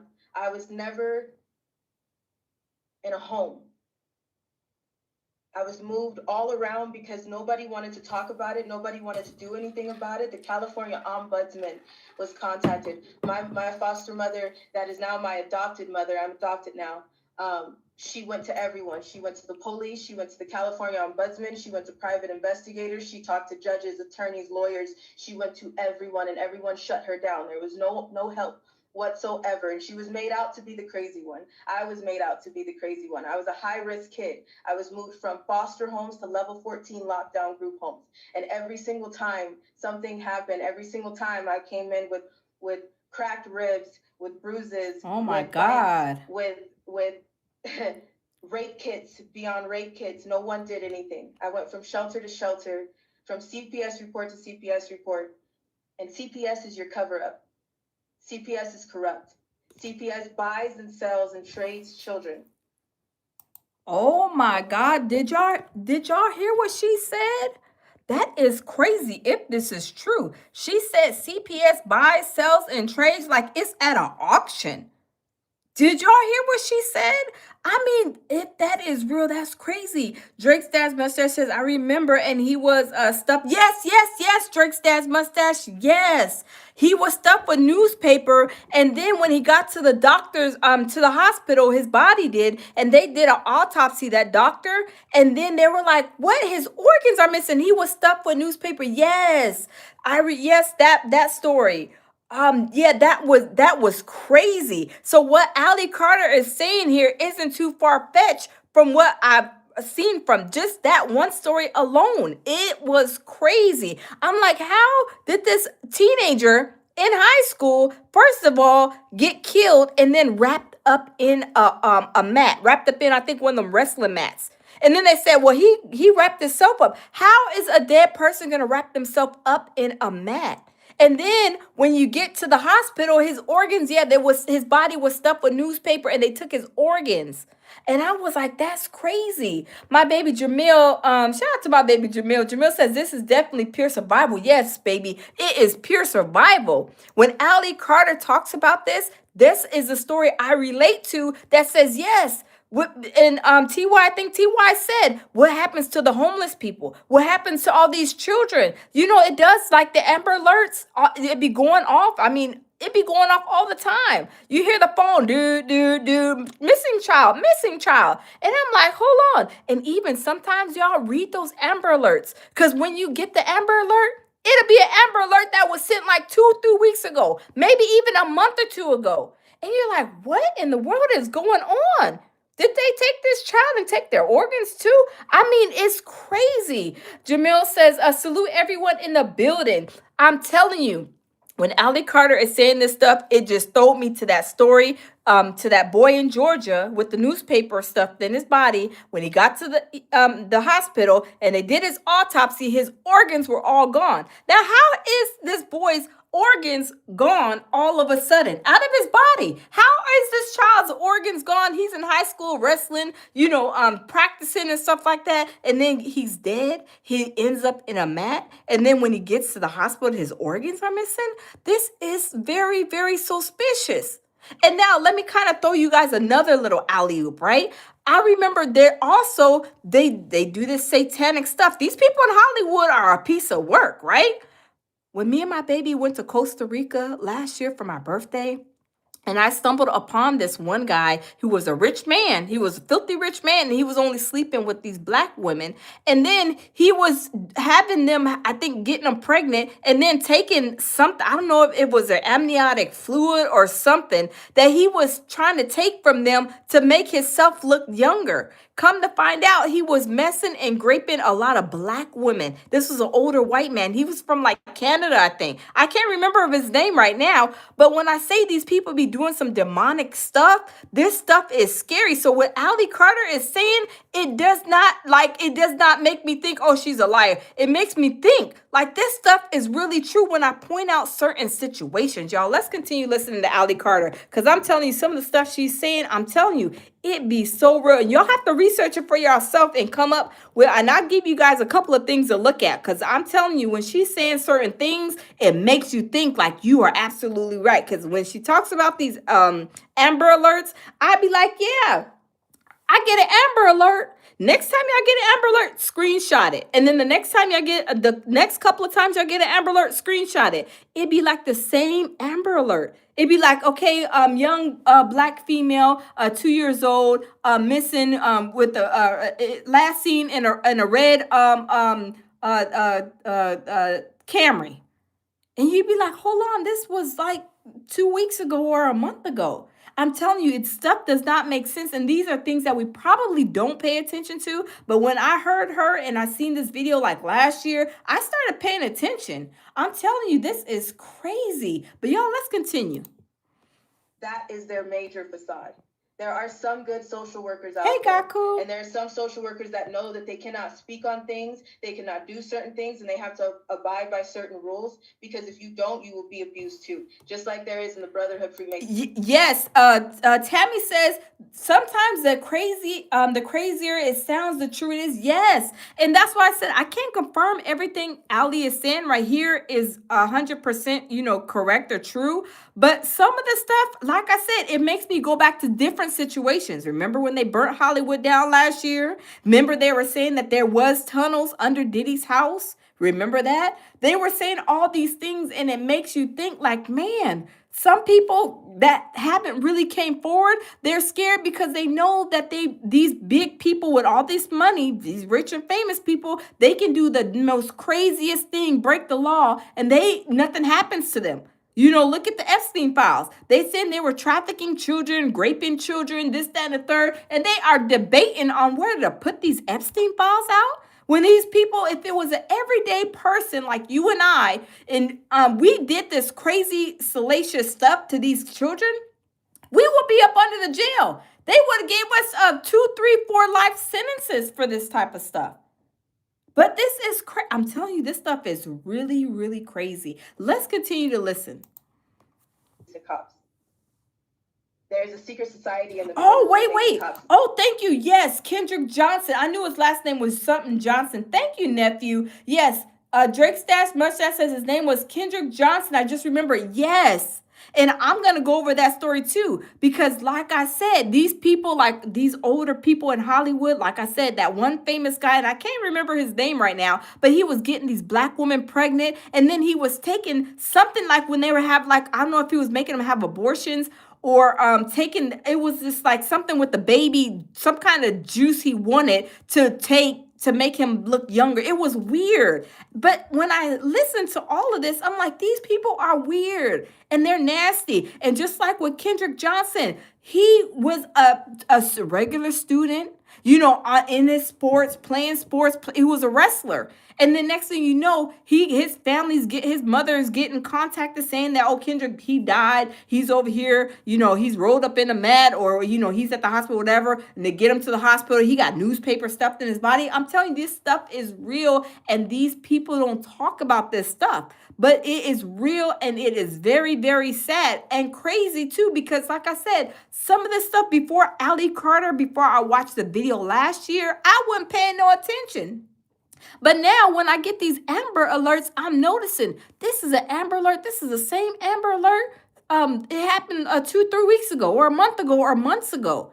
I'm telling y'all, pay attention. When y'all get an Amber Alert, screenshot it and then wait for the next 2 or 3 and tell me if y'all are not seeing the same thing I see. It's the same exact Amber Alert. It says, is this when the first one was when they kidnapped the child? The second one is when they, you know, probably unalived them, took their organs. I don't know, but it does not make sense on the stuff that they, like these Amber Alerts and what Ali Carter is saying. And like I said, the story with Kendrick Johnson, I was like, this is like really, really making sense to me on so many different levels. I'm telling you, it's crazy, but the craziness, like Tammy said, the crazier the story sounds, it's like the truer it is. And people are not talking about, because this is like underground stuff that they don't want us to know, or they feel like, you know, it's just like Area 51, Area 57, Area 51, whatever. They say there's aliens out there and stuff. It's like they put things out there to let us know. But it's like, don't you dare ask us any questions. We told you there's aliens out there. Don't ask us no questions as to how many, what they look like, what they work. Are they working for us? They don't want you to know. But y'all, let's continue listening, because I'm telling you, this is crazy. And if Diddy has something to do with this, I could imagine these other charges and what else 50 Cent gonna put on this documentary. I'm telling you, it's crazy. Well, we are not safe. We have been threatened, harassed, stalked, and hunted down because I mentioned that I was trafficked under the Getty Museum. I have so much evidence. I have so much information, but I don't know who to give it to, and I don't know who to honestly talk to, because there's nothing that have come of it. I don't know if Trump is going to do something, because that's the only reason why I do have something to believe in Trump, because he has given money to trafficking organizations, but 501c. And see, this was years ago. Tammy says, and it's been happening under our noses for years. Exactly. TY says, Hefner, the Hollywood Playboy, had all kinds of stuff going on above ground and below. Yes, this is what I'm trying to tell y'all. We don't pay attention until like something happens, or maybe we see these type of interviews or clips and stuff, because this is what they try to suppress. These are the things that they don't want us to know. Like if Diddy has something to do with all this stuff that Ali Carter is saying, which I mean, it's not too far-fetched and like, you know, in between. This Diddy is gonna have to answer to a whole lot of other charges. I'm just saying, but these things are true, and like Tammy said, it's stuff that's happening under our nose. We're not even paying attention to. But y'all, let's continue listening to Ali Carter. These are cover-ups too. So what exactly and where exactly is this money going, and is there any really help? Because there's not. While we're out here, our house has been broken into. I'm sorry. Our animals have been killed. We have been away from our home for a year. We can't go back without police coming out and asking us where we have been. We have been stopped and pulled over in 8 states without a ticket, without a warning, and without any logical reason. They just want to know where our car is, what time that we'll be back, where are we parked, and how long will we be out, and how much money do we have. This is not normal, and everybody knows that something is wrong. So when you say that Trump has given money to trafficking organizations, you mean organizations? And see, this, like I said, this video was years ago, right? This video was years ago. But like I said, when she's saying Trump is giving money to these organizations for trafficking, Like, is this like a thing that once you get up so high, they have to be involved in trafficking children? Because they say allegedly Oprah was doing the same thing. That's why she built a school over there in Africa. They were saying that the kids were coming up missing, the kids were being raped and all kind of horrible things at Oprah's school. And y'all, remember Oprah was in a video with this, let me turn the camera around. Y'all remember Oprah was in a video with this guy, I forget his name, an older white guy. Remember his name? And he was charged with like sex trafficking and all this other stuff. And then Oprah is sitting on the couch interviewing this guy that was charged with this sex trafficking, raping, and all these bad, crazy things. And then Oprah was supposed to be a victim of rape. Does that make sense to y'all? This is why I'm saying we have to pay attention, because if we don't pay attention, it's like they will slide up under the radar. So I'm telling you, Weinstein was one, Tammy, and then there's another one. His name is Jean-Claude Van something or something. Somebody who's overseas. He's overseas, and he got charged with raping these women and doing all these other things. And here's Oprah talking. And you're supposed to be a victim of rape. You're supporting this rapist, and you are sitting there having a full-fledged conversation. And yes, with Weinstein too. You was talking to Weinstein, supporting him, sticking up for him while he was doing all these crazy things. Then Tammy says, then I don't remember his name, but he was an older white guy, and he's overseas. He's from overseas. And she was talking with him, chit-chatting, laughing and hickling. I mean, hollering, yeah, and da-da-da. And then, come to think of it, it's like, oh my goodness. Are you serious? Are you serious? Did you, Oprah, just not like support this guy that's a rapist? And you're saying, and you telling us, because everybody's known, it's known that this person is a rapist. And it's known that Oprah Winfrey was always hollering, crying, slinging snot, saying that she was raped when she was younger. But you're hugging on Weinstein. I mean, almost sucking face with him, kissing him, hugging him, whatever you was doing on camera. And then you were doing the same thing to that older guy overseas. So it's like, these things are crazy. Like they are doing these things to these children, but then it's okay because they got money. They could do all these horrible things. I'm telling you, it is crazy. It is really, really crazy. Let's continue listening to Allie Carter. Drake's dad, Mr. says they are PDF files, and they also think that hurting kids, keeping them. Yes, exactly, nephew. Exactly. These people are, I mean, even y'all remember when even Diddy, when he got into, I did a shorts on this just last week. Remember when I did a short and Diddy was in the car with Ray J, and then he said, yeah, Ray J's about to spend 48 hours with me, and then what else does he say? That he was gonna take his soul. I'm going to play that for y'all too. I'm telling you, these people, Diddy and all them are demonic. But y'all, let's continue to listen to Allie Carter. That fight trafficking, right? Human trafficking. I just want to make sure that I understand that. He's not participating in funding human sex trafficking. No, that's not what I believe, and no, that is not what I've ever heard. I believe that Trump has done something because he is the only president that has mentioned it, and Trump is the only person that I haven't seen, to be honest with you. So firsthand, these people were in a room with you and they raped you. I mean, there's no other, I want to be absolutely 100% candid.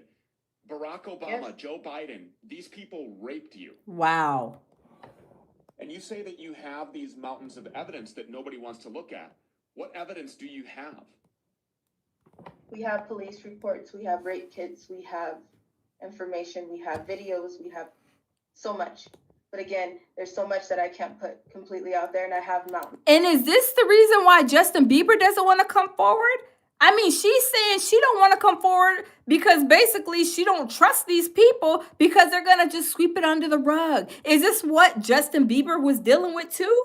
I mean, it sounds like I said, it sounds like what she is saying is 1000% true. I can't confirm or deny it, but what I'm relating all these situations to is something, y'all. This is crazy. Of it. But I do understand that when I was 16, I ran away from CPS. This is how I escaped. I was auctioned to Russia. I knew that if I went to Russia with this man, that I would not come back and I would die. So I ran away and I hid for a year. I did what I had to do, and I can't say exactly what I had to do because it would put some people in danger. But I'm here and I'm alive. And during this time, my pimp sent fake FBI to homes to interrogate, to disrupt the neighborhood. But when the suspects that they thought were the ones that were guilty and called them back, they didn't want anything. They didn't want to talk. They just wanted to see exactly where I was. Wow. It didn't end from there.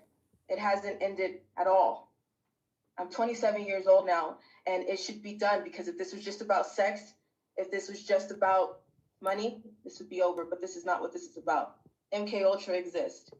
DID exists. Somebody said that earlier. MK Ultra. This MK Ultra thing is crazy, and she's was when she said this last time. It's been about a year since I watched this video, but when she spoke about the MK Ultra, I looked it up, and I was like, this MK Ultra thing is crazy too. It's like you go into Hollywood and it's like they control you. They do it's some crazy stuff. If y'all have not looked up MK Ultra, y'all do that research for yourself. These people in Hollywood, I'm telling you, when I say they are crazy, they are crazy. Y'all, let's take a second to smash the like button.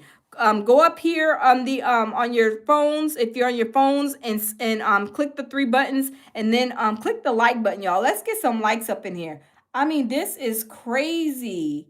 I mean, this is crazy. Y'all, this is crazy. But y'all, let's continue. Let's continue. This hell exists. Explain that people for need to people move. who don't understand what that really means. So what is this really all about? This is all about power and control. MK Ultra is a mind control programming. It happens to Hollywood elites. It is happening right now to Britney Spears, Lindsay Lohan, many celebrities just like them. But nobody understands and nobody knows, because it's a part of control. It's like someone has the remote to someone's life, and no one knows who's pushing the buttons.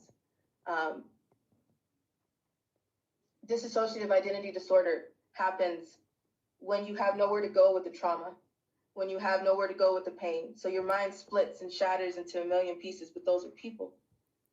All right, Tammy. All right, we'll be here. Yeah, like I said, Ali Carter, some of the stuff that she's saying, I can't confirm it's true or whatever. But like I said, I can relate different stories to some of the things that she is saying. Like I said, with the Justin Bieber thing, even when Diddy, like I said, last week I found that video where Diddy was taking what's his name, Ray J, talking about he was taking him for 48 hours. Remember, he did the same thing to Justin Bieber. And now with the one that he did with Ray J, after he said what he said, he was like, Anna, he's taking his soul. So what does that mean? Like, how you want to take somebody's soul? Like, I mean, that is really, really crazy. And Diddy says it out of his own mouth. When I say Diddy said he gonna take Ray J's soul, I was like, what in the world? But y'all, these people are into like dark stuff. Even Choppa said that he didn't seen some dark stuff when he was with Diddy. He said that when he was there, he said the higher you go, the darker it gets. And I'm talking about the richer you get, the more money and all this stuff. There's like all kind of like, it seemed like scary, satanic, dark stuff. But y'all, let's continue listening to Ali Carter. That have had to take a part of the pain and do what they have to do to stay alive. So a lot of your detractors, skeptics would say love Ali myself. Carter waited until Facts. July of 2020 to come out with all of this on Instagram. That was conveniently just before a highly contested hot presidential election. This is a political hit job. That's all this is. To those people, what do you say? Human sex trafficking, human child trafficking is not an argument. It's not a political issue. It's not a religious issue. It's not a sexual orientation. It is a humanity issue. There are children that are black, white, blue, green. There is no one that needs to have an argument about this conversation. This is a humanity issue that everybody needs to move for. Have any authorities looked underneath the Getty Museum? Has anybody investigated your claims about tunnels being there? Or now that's one thing I didn't look up, the Gettysburg Museum or whatever.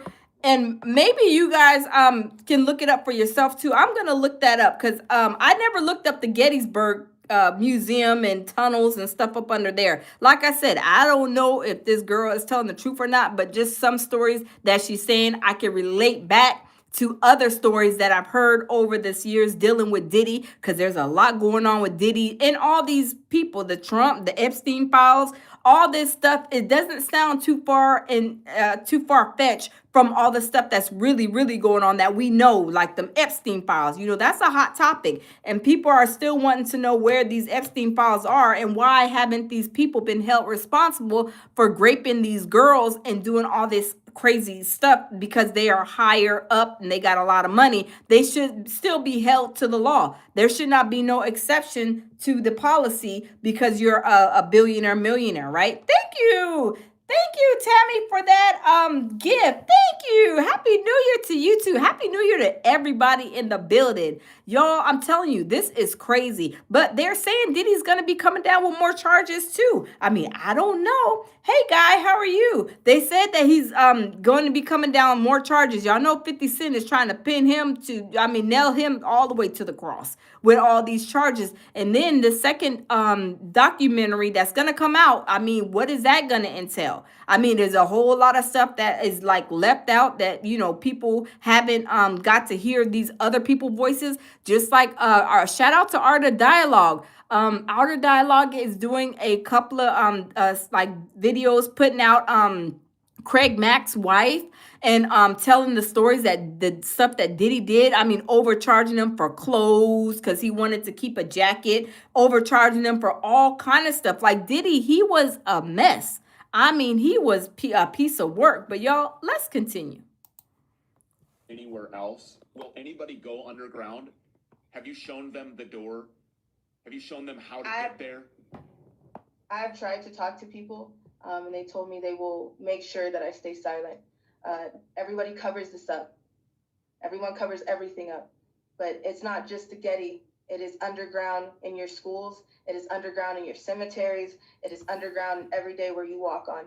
Wow. Who's manufacturing? Everything. Who's building? Who's creating? Wow. This popping. Happy New Year to you. Happy New Year to everybody. Y'all, is anybody in do we have anybody in like the California area that can confirm these underground tunnels? They said that Diddy and also what's his name? Hugh Hefner did have those the tunnels. Thank you, TY. Thank you for the gift. Thank you. Is there anybody in here from California that can kind of say what Alia Carter is saying, at least about the tunnels? Now, they said that Diddy, like I said, and Hugh Hefner have these tunnels, but is this true? I don't know. I don't know. I'm trying to figure out, is this like some of the stuff, like I said, she's saying sounds like I can't confirm that it's 1,000% true, but I can kind of bounce stories and things, situations that I've seen and researched over the last years about all of this and what she's saying. But yeah, this is crazy. This is really crazy. But y'all, let's continue to listen. These tunnels. I don't know. Do you have any idea? That's what I have no idea. I do not know who's at the top. Watch what happens. Wow. Let me skip this commercial, y'all. Wow, I want to know. Let me skip this commercial. Okay, let's continue. People that work at the schools, do they know that they're there? Do the teachers know? Yes, the school is complicit. Your teachers are complicit. When I was... Oh, wow. Drake Stash Mustache, my nephew says, we have them underground tunnels here in Chicago where Kanika Jenkins got unalived. Wow. See, that's what I'm saying. this stuff that Ali Carter is saying has to be some, true to a certain extent. I can't say everything is, but just like my nephew Drake's Dash Mustache said, they got tunnels where they unalive Kanika Jenkins. And my thing is, they are unaliving people, and are they doing it because, like, I'm going back to this organ donor thing? Are they doing it with the organ donor thing? Are they doing? I don't know, but it's just all this stuff that is going on is really, really crazy. But y'all, let's continue listening. Traffic throughout my high schools and my time in foster care. My teachers signed me in and out of school. There was the automated service that gives you a call that lets you know that your students are tardy. Oh, Tammy says there's underground tunnels. Yeah, I heard of the underground tunnels. Like, but my thing is, what is the purpose really of these underground tunnels?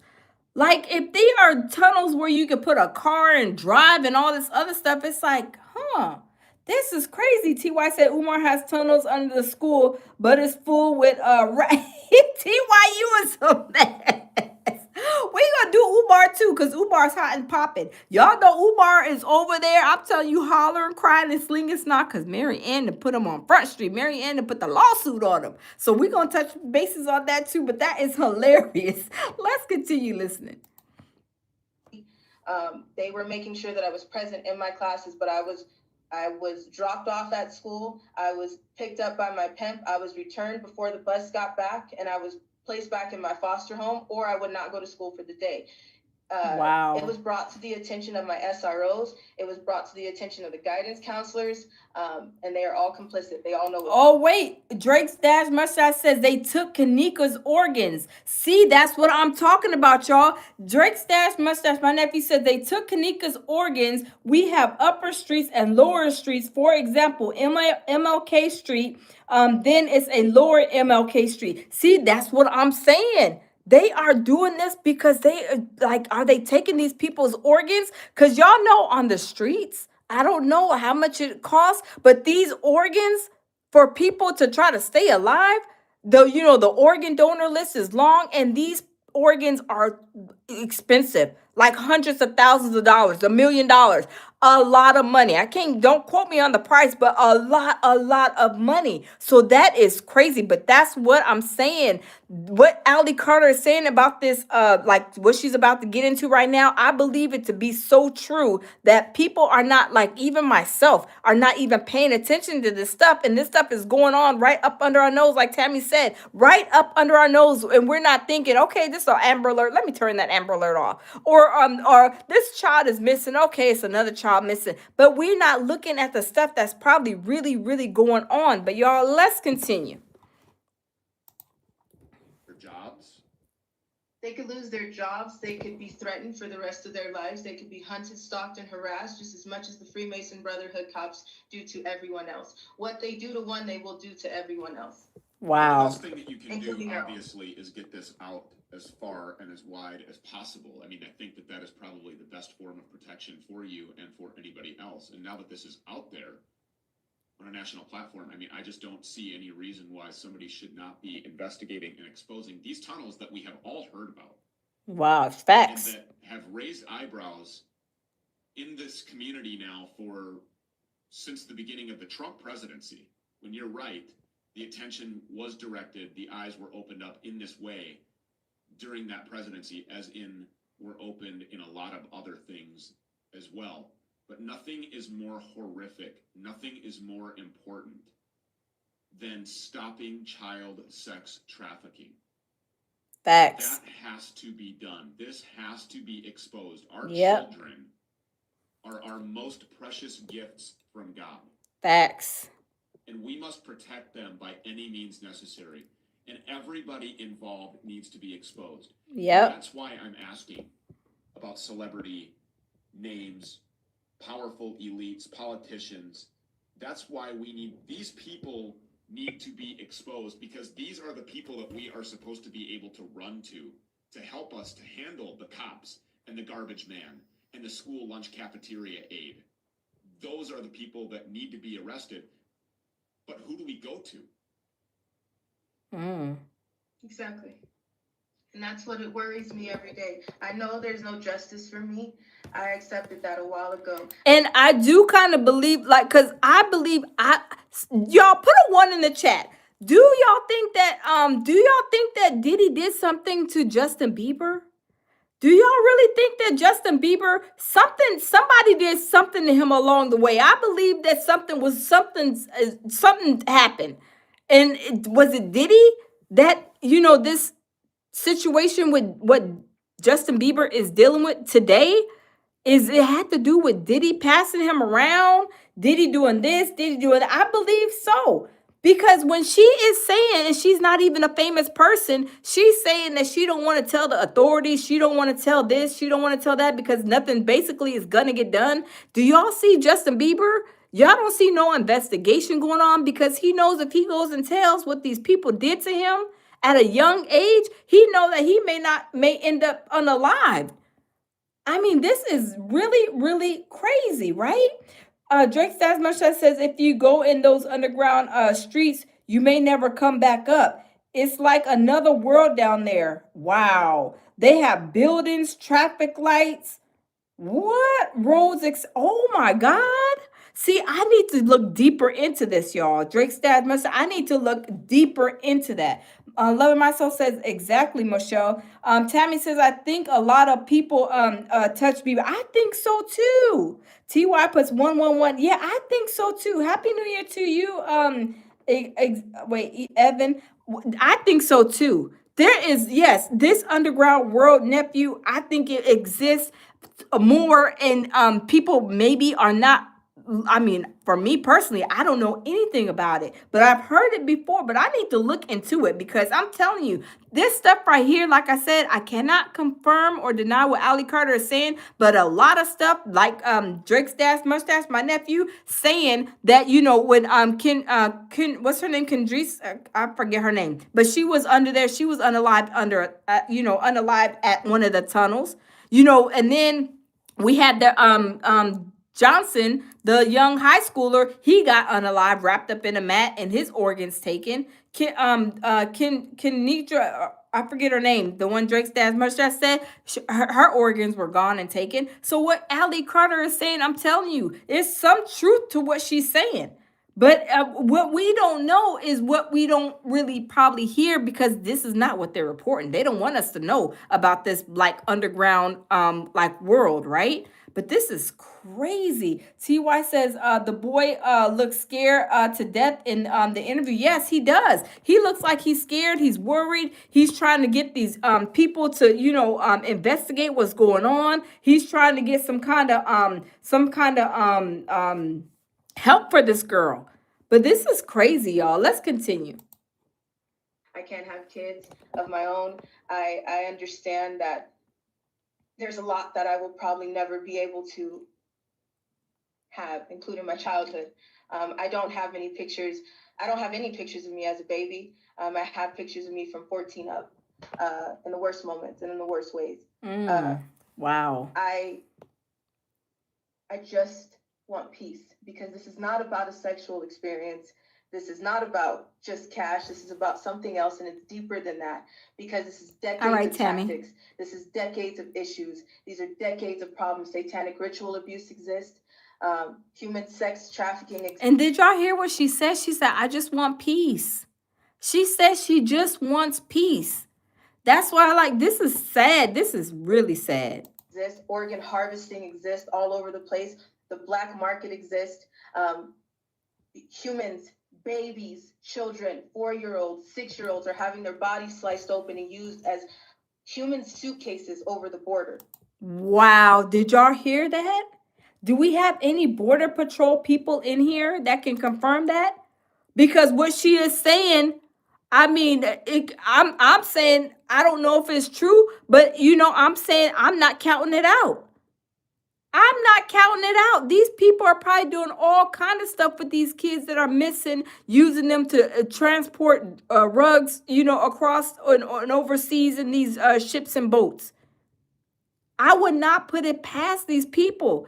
If this thing with Epstein, the Epstein files, if they can't even get these Epstein files, what else is there going on, right? What else is going on behind them closed doors, y'all? I have been trafficked over the border. Those babies are moved as if they're still alive. Oh They my put clothes God. on them, they sit them up, and they use them until their bodies cannot be used anymore. This is not just about sex, because after your body is used for sex, your organs are used for organ harvesting and selling on the black market, which goes to your hospitals. You wonder why a heart costs so much. You wonder why a liver or a kidney. And see, y'all, she ain't lying. Y'all know people who have organ issues and need, organ donations. These organs on the black market are so expensive. They are so expensive. And are these what they're doing is, taking these kids' organs and then using their bodies to transport these drugs. I'm telling you, I would not put it past them. I can't confirm it, but I would not put it past them. I mean, yeah, nothing surprises me. Nothing surprises me. What she's saying, it's like, man, this is sad. You can't report this. The Justin Bieber can't even report nothing and all the things that he has witnessed and had done to him, because you could tell, we can all tell that Justin Bieber has had some type of Hollywood trauma, whether it was graping, touching, doing all this stuff. Because remember, he was in a video with that football player, Odell Beckham, going down on him. You know what I'm saying? In the video, and he looked like he was higher than Cooter Brown. He can't report that stuff, because if he does it and these older people are making him do such disgusting things like that, he can't report that. But guess what? He's going to be traumatized. Didn't what's his name with the pretty eyes? I forget his name. When he said that when a man gets that taken from them, basically like unwillingly, he never comes back. Terrence Howard. Remember Terrence Howard said that whenever a man gets that taken from him, and he never is able to recover. And this is the same thing, I believe. Yes, Pecan, thank you. This is the same thing I believe has happened to Justin. He was a child. He didn't have no choice. He couldn't tell them people, no, you ain't getting my booty hole. They were like, turn around and take this property. You know what I'm saying? Diddy was probably doing this to them and then passing them along the industry. And then he has all of this trauma. This is sad. I'm telling you, this is really sad, y'all. Let's continue. Costs so much, and because of that, you can go to Mexico and you can get it for a little bit cheaper, and you wonder why. There is so much going on, and this is decades and decades of tactics that people need to wake up to and do something about, because again, our authority is not going to do it. Wow. And there you have it, y'all. That is terrible. That is sad. But let me look up where Diddy, he was going on a 48-hour trip with what's his name, with Ray J. Even though we know Ray J, he is so suspicious, and we believe that what Ray J wanted from Diddy, and probably, because Suge Knight, didn't Suge Knight say that Diddy and Ray J, they were boyfriend, they had a relationship. Well, when Ray J got in the car with Diddy, Ray J, he looked like he was a little scared. And then when Diddy said, I'm taking you for 48 hours, and it looked like Ray J, he was terrified. And then Diddy said that he was going to take his soul. I was like, Diddy is taking Ray J's soul? Did Ray J want his soul taken? I mean, I possibly believe so. Ray J seems like he is into that type of stuff, which, we love everybody here at the lounge, no matter what your sexual preference is. But with Diddy is doing these things to him, to Justin Bieber. I mean, what else is he doing to these other people? What else is he doing to these other people? Let me find the video where Diddy's in the car driving, and you can see Ray J like in the back, and then he looks like he is scared. Ray J looks like he is going somewhere that he ain't never coming back. And then Diddy says, "Oh, I'm gonna take your soul too." And I was like, "Whoa, Diddy taking souls too?" Let me see. Hold on, let me see that short, because I was like, OMG.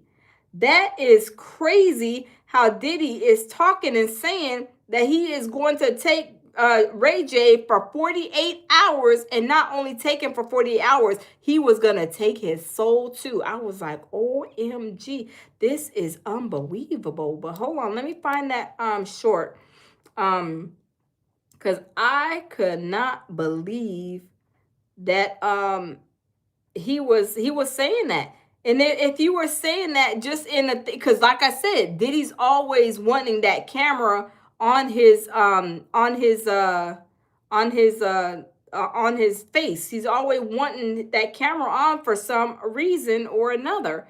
But let me see. Let me try to find it. I just had it here, but let me see, because I just posted it not too long ago, where they were in the truck and Diddy was saying, I'm taking Ray J out for 48 hours. I'm like, 48 hours?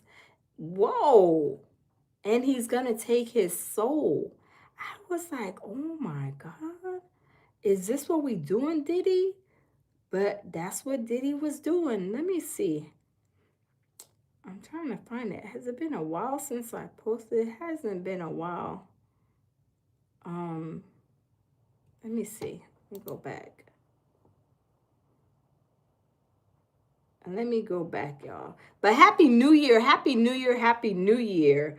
I hope y'all's New Year's has started out wonderful and magnificent. Where is this at? I'm always, and then I'll get to it at the last second, where Diddy is doing the most on the coast.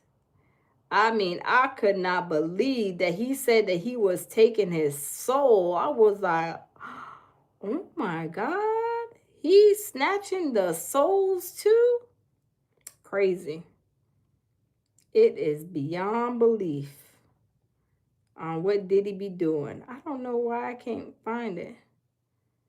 Like when I least expect it, and then as soon as I turn the camera off, it's going to be found. Let me see. Let me see. Hold on.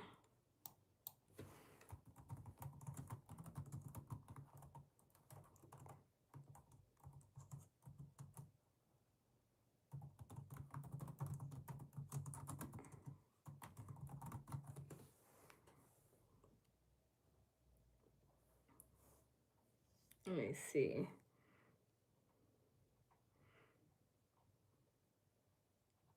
Where is it at?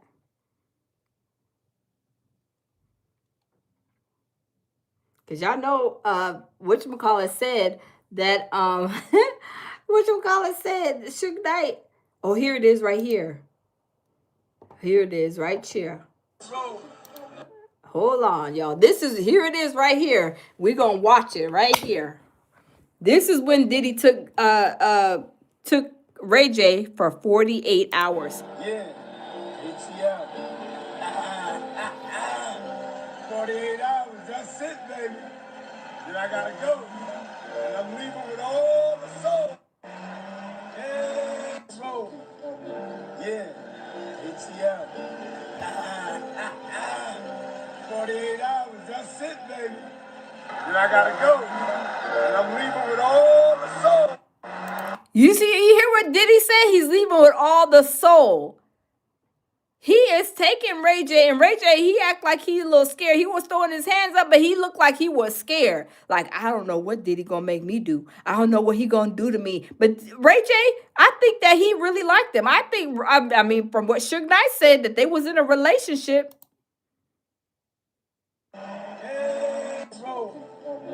Yeah, ATL. 48 hours, that's it, baby. Then I gotta go. And I'm leaving with all the soul. Yeah, roll. Yeah, ATL. 48 hours, that's it, baby. Then I gotta go. And I'm leaving with all the soul. Yeah, roll. That's crazy, right? That is crazy. And then also when he did wasn't when he did with Justin Bieber, he said that he was taking him for 48 hours, and then we know Justin Bieber was a minor, he was underage, and for him to say that he was taking him for 48 hours and ain't nobody supposed to know where he was taking Justin Bieber, and Justin Bieber looked so scared. He looked like so scared and so worried. It was very, very sad. Very sad.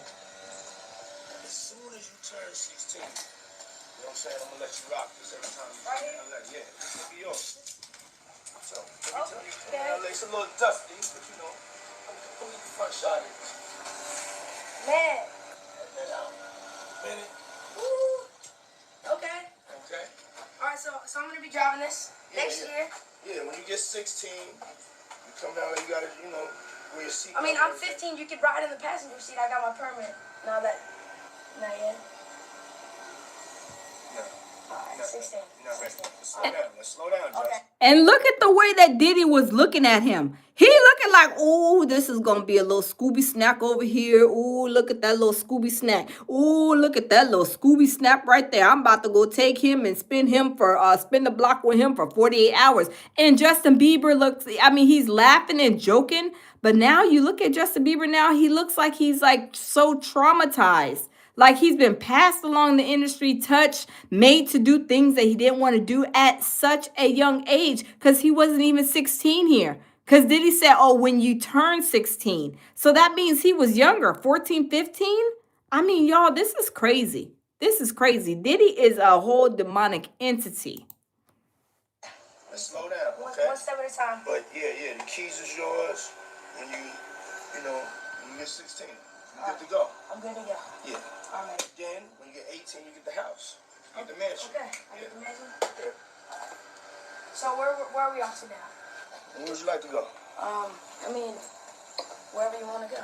Where are we going? So check this out, yo. What does a grown man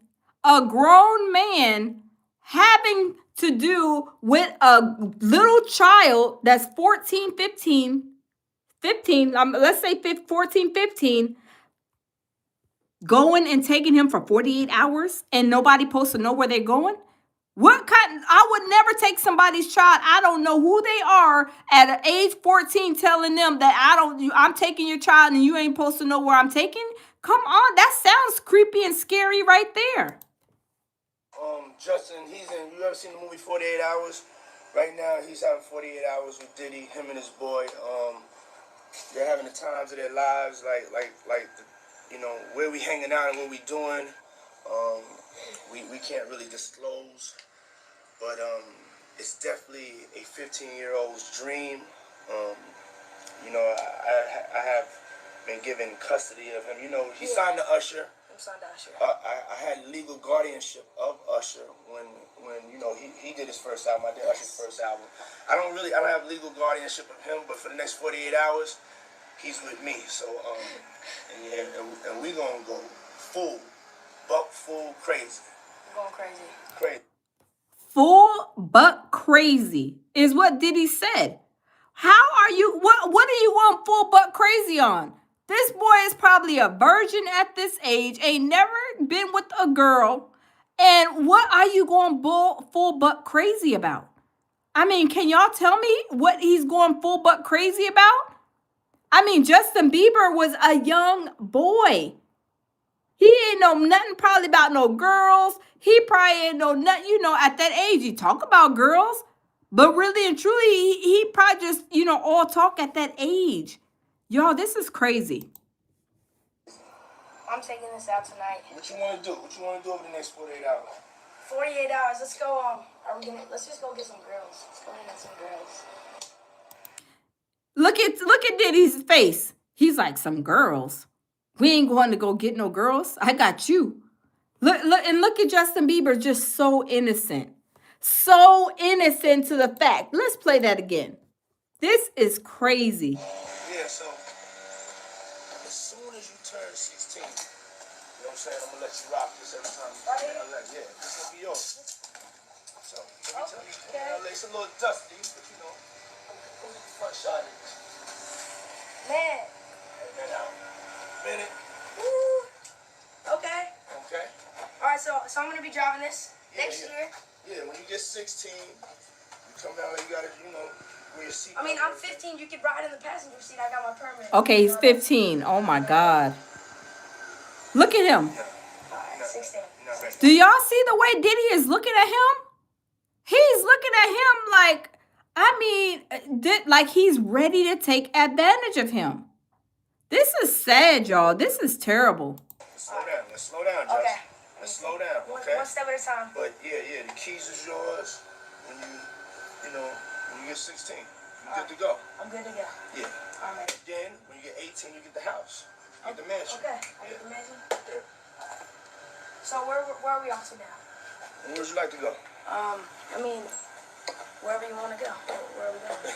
So check this out, yo. Justin, you ever seen the movie 48 Hours? Right now, he's having 48 hours with Diddy, him and his boy. They're having the times of their lives, like where we hanging out and what we doing.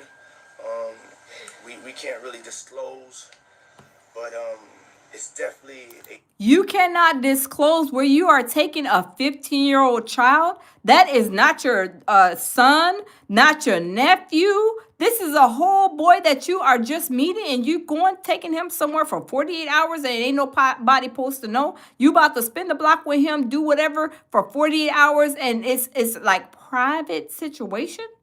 Could y'all imagine? I couldn't imagine. I wonder what happened in these 48 hours with Justin Bieber. Because I'm telling you, how he is today, this is sad. This is sad. 15-year-old's dream. I have been given custody of him. He signed to Usher. I'm signed to Usher. I had legal guardianship of Usher when he did his first album. I did Usher's first album. I don't have legal guardianship of him, but for the next 48 hours, he's with me. So and we gonna go full crazy. We're going crazy. Crazy. Full buck crazy. And then Justin Bieber says crazy. He don't even know what Diddy's about to do to him. He does not even know. This grown man talking about going full buck crazy, like Diddy's about to go and pound out a whole female. But you're talking about going full buck crazy with this little boy that is 15 years old, not your nephew. He's not your son, of no relationship to you. Y'all, this is crazy. I'm taking this out tonight. What you want to do? What you want to do over the next 48 hours? 48 hours. Let's go. Let's just go get some girls. Let's go hang out with some girls. A man after my heart. That's what I'm talking about. Diddy looking like, I don't want no girls. I want you. I don't want no girls. Crazy. Yeah, so as soon as you turn 16, you know what I'm saying? I'm gonna let you rock this every time. Yeah, this will be yours. So it's a little dusty, but front shot. And this is what I call the grooming situation, the grooming stage. Do y'all see he's helping them uncover the car? He is grooming Justin Bieber. This is crazy. This is so crazy, y'all. What would Diddy do if this was his child and somebody else was doing this to his child? Do y'all think Diddy would act a fool? Saying, what you trying to do with my child? Taking my child out for 48 hours to go full buck crazy? How would he act? Hey, Flo, how are you? Welcome in. How would Diddy act if this was his son and another grown man was taking King Combs out there and saying, we're going to go buck full crazy for 48 hours? Y'all, this is crazy. Man. Okay. All right, so I'm going to be driving this next year. Yeah, when you get 16, you come down there, you gotta, wear your seatbelt. I'm 15. You could ride in the passenger seat. I got my permit. Not yet. No. All right, 16. No, 16. Slow down. You can tell Diddy, he seemed like he was about to do something. Like, look at Justin Bieber, his hand. His hand is on him, and look at the way Diddy's looking at him. Like he already knew what was gonna happen, I believe, and he didn't want Justin to talk too much, right? Look at the way he's looking at him. Y'all, this is crazy. Tammy says Diddy would probably join in. Yes, it's crazy. Slow down. Let's slow down, Justin. Okay. Let's slow down, okay? One step at a time. But yeah, the keys is yours when when you get 16. You good to go. I'm good to go. Yeah. All right. Then when you get 18, you get the house. You get the mansion. Okay. I get the mansion? Yeah. So where are we off to now? Where would you like to go? I mean, wherever you want to go. Where are we going? So check this out, yo. Justin, you ever seen the movie 48 Hours? Right now, he's having 48 hours with Diddy, him and his boy. They're having the times of their lives. Even what if somebody took his twins out for 48 hours? How do you think that he would like that? If a grown man, two different grown men would take them twins out for 48 hours, how do you think that Diddy would react? Would he be hotter than fish grease? Would he be acting a fool? Talking about, you better bring my daughters back. You better not take them nowhere, cussing them out, throwing some kettlebells and chairs and all these other things. How would he act if it was his child with a grown adult? Like, I'm wondering.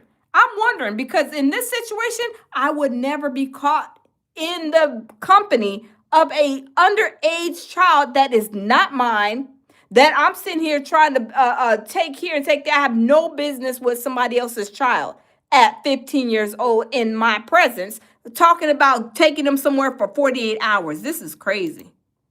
Like, where we hanging out and what we doing, we can't really disclose, but it's definitely a 15-year-old's dream.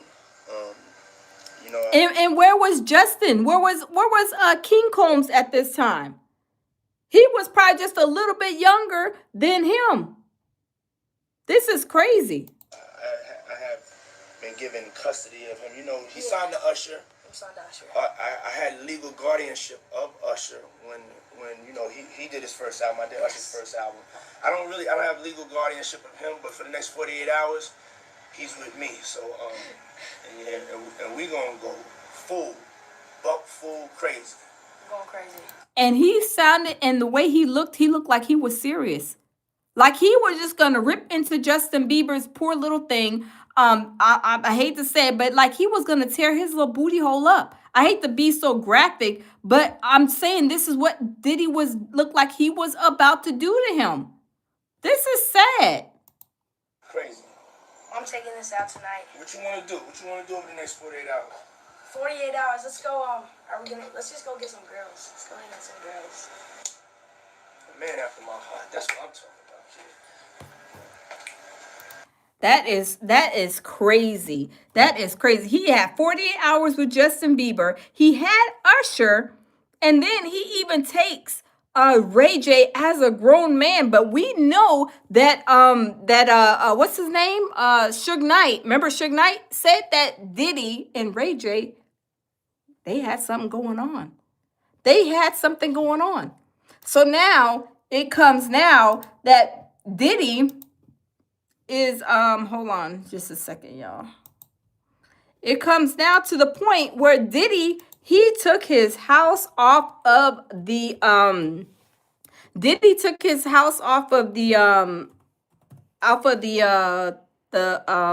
market. Remember, he had his house up on the market, and he then took it down because people were saying that Diddy wasn't, like the offers that they were getting, some contractors, some real estate investors, they were trying to buy Diddy's house, but Diddy didn't want to bend for what they were asking for, because they were saying that Diddy's house needed a lot of work. Diddy did not want to use the money that he had to be doing the right thing, because they're saying that his house, like the cabinets were dated. There was a lot of things that needed to be going. There was a lot of things that needed to be fixed in that house, in the one in California. So we found out that Diddy, he took his house off of the market. Why did he take his house off the market? I have no idea. But they said jailed Sean Diddy Combs pulls his $61.5 million Beverly Hills freak-off mansion from the market once again. Why did he pull that freak-off dungeon? Was that where most of the stuff was going? You know, the underground tunnels that we talked about? The stuff where it was Justin Bieber? Was he right there at the freak-off mansion when all of this stuff was going down? When Diddy took him for that unexpected 48 hours? I'm just saying, it's crazy, right? So it says, Sean Diddy Combs pulls a $61.5 million Beverly Hills freak-off mansion off the market once again. Sean Diddy Combs has decided to pull his California mansion off the market, suggesting he may want to move back there when he is released from federal prison in 2028. Diddy, really? Okay, you know, people don't want to sell their houses. Okay, you think you're getting out in 2028 because that's evidently what you said. But who's to say that he may not come up with some more charges that will land him in prison for the rest of his life? But maybe he's being hopeful. You know, everybody's entitled to being hopeful. You know, this is a new year, so Diddy is hopeful, and this information just dropped yesterday. So yes, as of yesterday, he pulled his house off the market. So it says the disgraced mogul listed the sprawling Beverly Hills estate for $61.5 million in September of 2024, roughly 6 months after it was ransacked by federal agents. It says just days after his longtime home hit the market, Combs, 56, was arrested in New York on charges of sex trafficking, racketeering, and transportation to engage in prostitution. Combs pleaded not guilty to all of the charges. So it says a jury of his peers found Combs guilty in October on 2 counts of transporting individuals across state lines for prostitution, but was acquitted for the more serious trafficking and racketeering. The disgraced hip-hop mogul was sentenced to 50 months in prison plus a fine of $500,000, the maximum allowed. It says Combs, 56, now resides in a cell. Is he in cell block 1 OBO? Or is he in cell block 2 or 3? I don't know. But it sounds like he might be in cell block 1 OVO. But anyway, it says Combs resides in a cell in a cell at a low security federal prison in Fort Dix, New Jersey. He is scheduled to be released in May 2028.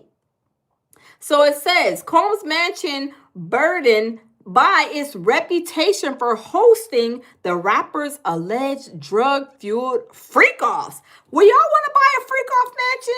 Would y'all ever buy Diddy's freak-off mansion? I absolutely wouldn't. I'd be like, oh no, we got to just tear the whole mansion down. I mean, there's probably freak-off residue on the walls. I mean, it's all kind of stuff on there. I would not want to buy that freak-off dungeon at all, right? Not me at all. So it says, so Saturday sat on the market for more than a year. So he put it on the market. It sat for a whole year.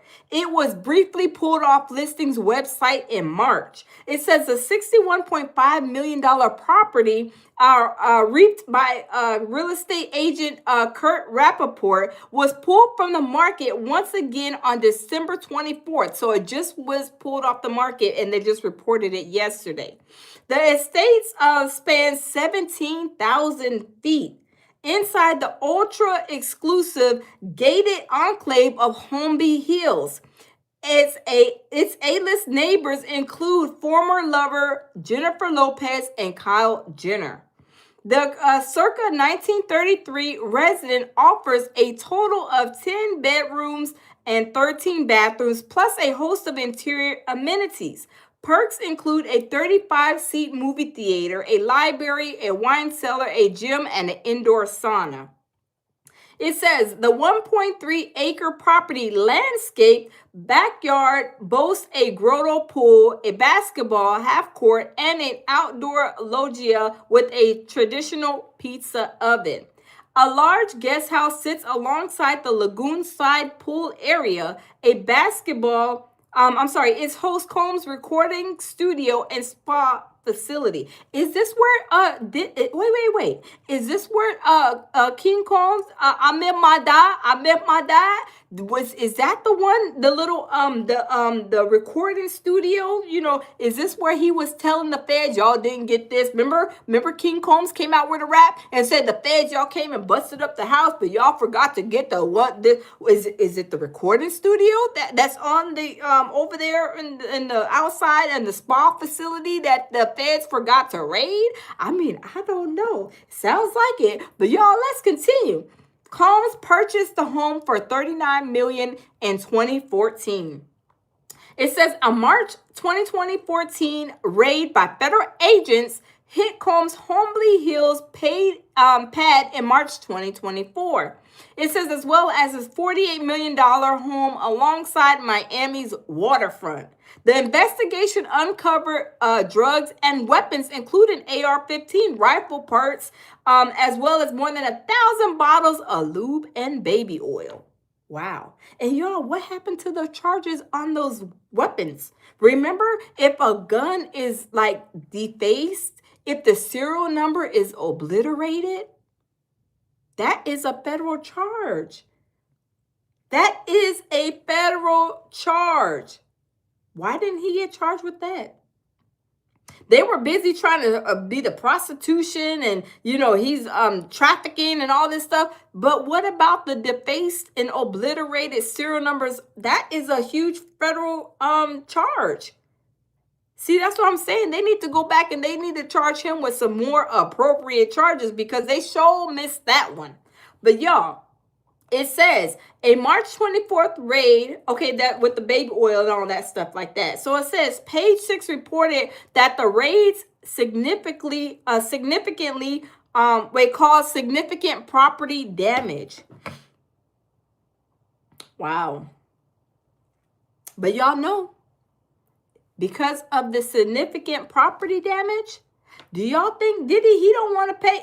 Look, they say this person that put his house up on the market, and I did a live on that last year when it was when it was on the market.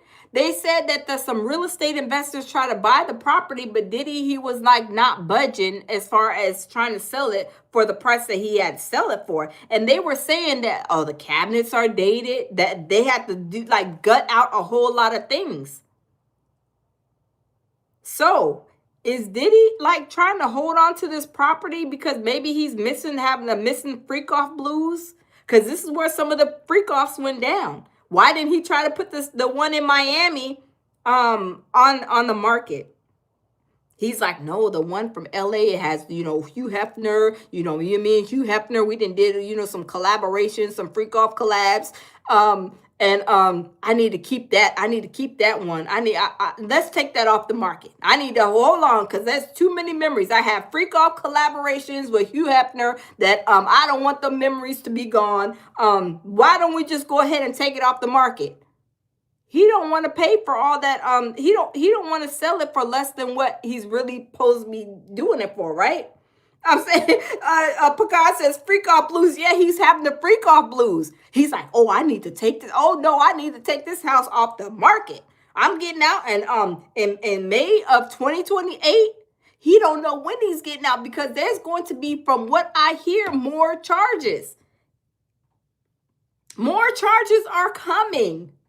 And he talking about, oh no, let me just take the freak off mansion off the market because I'm gonna get out on May 2028. Sir, you don't know what you get out. Diddy, stop. Diddy is trying to be hopeful. I mean, everybody should, right? Tabby says he don't want to let go of the ghost of freak offs past. I know, right? He's like, I need the freak offs. Hold on. He probably has a freak off anxiety. Trying to be like, oh, we need to hurry up and take that off the hold on. I remember when me and Hugh Hefner, hold on, we had some hoochie mamas, ho Merry Christmases. They was walking through the tunnels. Oh no, we can't let that mansion go. Take it off the market. Hurry up, King. Call the realtor and tell him to take it off the market, right? I'm just saying, it's crazy. It is crazy, but he does not want to sell the freak off. And this what the title too. The title of the article says the freak off, the freak off dungeon. I mean the freak off mansion. It says jail shot Diddy Combs pulls the $61.5 million Beverly Hills freak off mansion off the market. He said that mansion ain't for sale no longer. Hurry up, take it off. I'm having the freak off. Look, what did Tabby say? The freak off, freak off pass. He's going through the ghosts. He is having freak off withdrawals. He's having freak off withdrawals, y'all. He's not like, he don't want to let it go because he said there is too much memories there, right? Hey, Rocky with the Cowboy, how are you? Welcome. Happy New Year to you too. He does not want the freak off, hold on. He don't want the freak off dungeon to go. And he doesn't want it to sell. He said he has too many memories up in there. He has too many memories in the freak off dungeon that he cannot let the freak off dungeon go.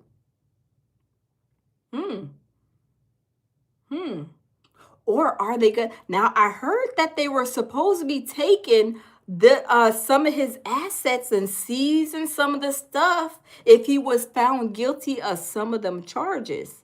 So did he take the freak off dungeon off because maybe is that portion coming if it even ever happens? I mean, I don't know. Is he trying to hurry up and clean up some of the freak off juices and residue off the walls, maybe in the grass, in the pool, and over there where King said that the feds forgot to get, are they trying to clean all of that up? Because maybe the feds are coming in and saying, we taking the mansion anyway. He tried to clean it up and saying, no, just take it off the market. I'm telling you, it is crazy, but he does not want to sell that freak off dungeon no longer. What about the freak off? Wait, what about, hey, Ghost, how are you? Is there really a freak off dungeon? Yes, it's a freak off dungeon. I mean, this is what they were saying when I started reporting on it. They said they had a room and it had all kind of stuff in there. So it's like the freak off dungeon. Yeah, it was a freak off dungeon. Literally a freak off dungeon. They were doing all this kind of freaky stuff in. Yeah, the freak off dungeon. The freak off dungeon is real. Love Myself says she laughing pecan tunnels on top of the tunnel on top. Yeah, I'm telling you, it was freak offs after freak offs, all kind of stuff going on. I'm saying it was crazy. It was crazy, but Diddy don't want that freak off dungeon for sale. He said take that off the market.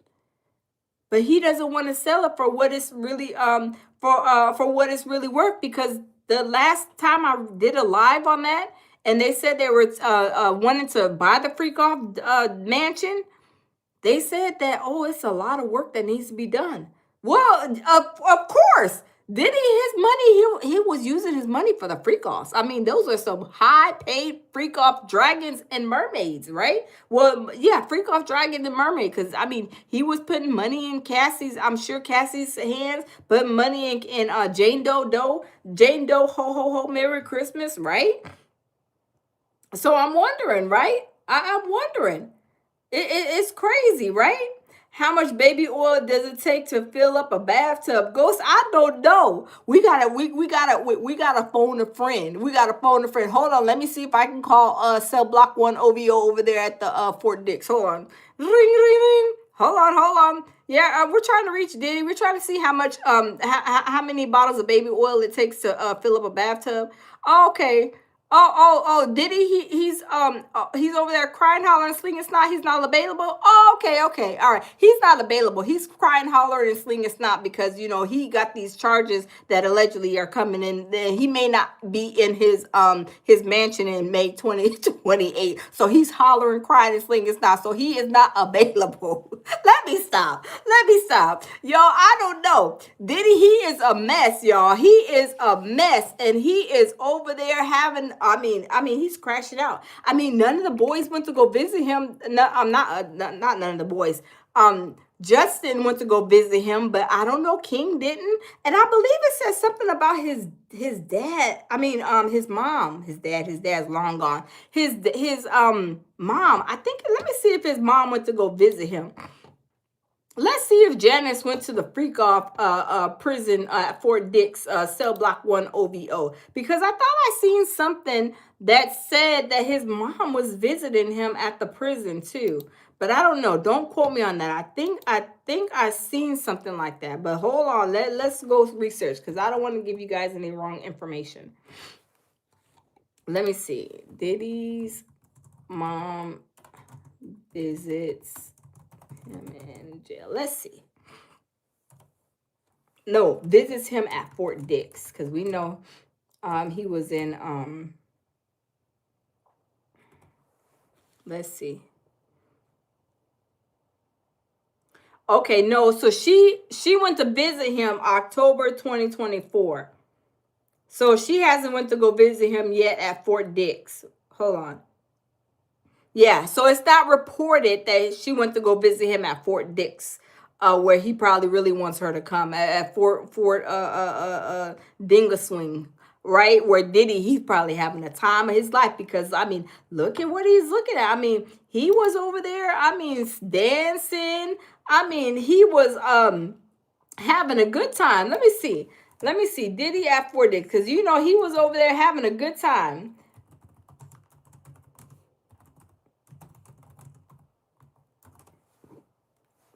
He was having a good old time. Hold on. Oh yeah, on these shorts. Check him out. He was having a good time, like he didn't hit the Fort Dix lottery. I'm saying, hold on, y'all. This is what Diddy. I mean, he is crash. I mean, he look at having a good old time. Look at him. Look at him. Look at him.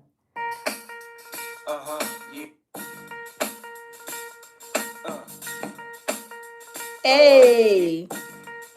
He said, I'm with the boys. I'm with all the Fort Dix dicks.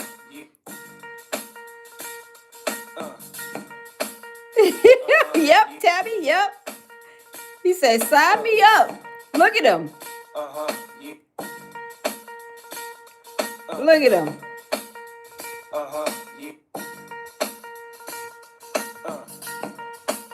And you can tell, look at, like, he knows somebody's recording him. That's what got him in trouble with this Netflix documentary. Always wanted to be on the goddamn camera. And look at him. He's smiling. He's seeing, he like, ooh, they recorded me. Look at him. Look at him. Look at him, y'all. Look at him.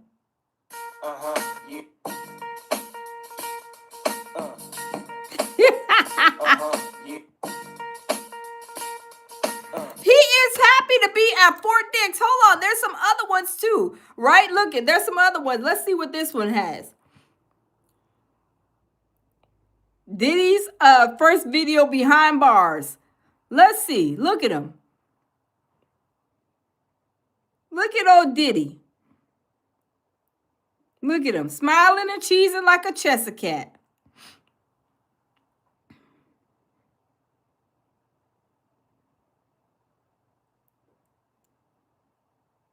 And these are TMZ. TMZ caught it.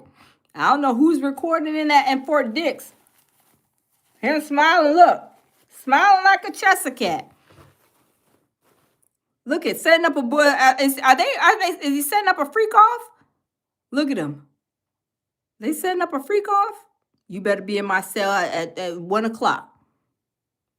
Well, they're going to shut the doors. You better be over there. Look at him. Setting up a freak off. Look at that. Look at him. He being told, you better be over there. I'm going to hand you, you going to be, but you better be in my cell. Cell block 1 OVO.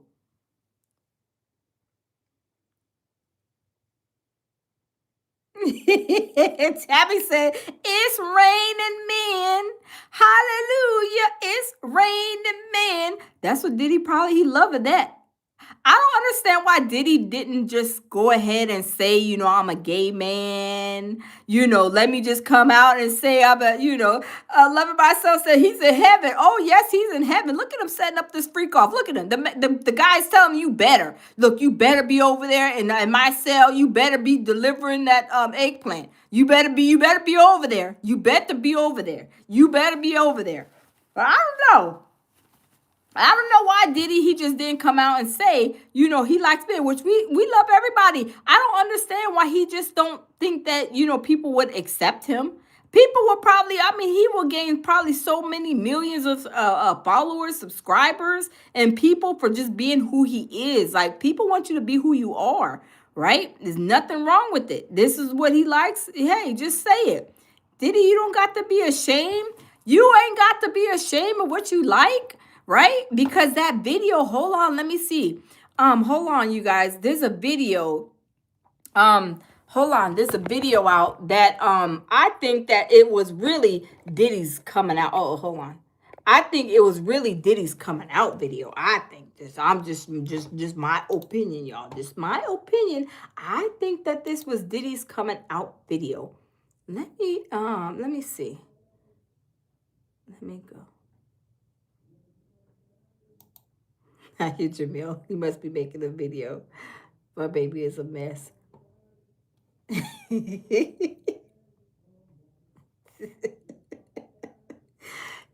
a mess. I think he's doing a Diddy video. He doing some Diddy videos or something. He is a mess.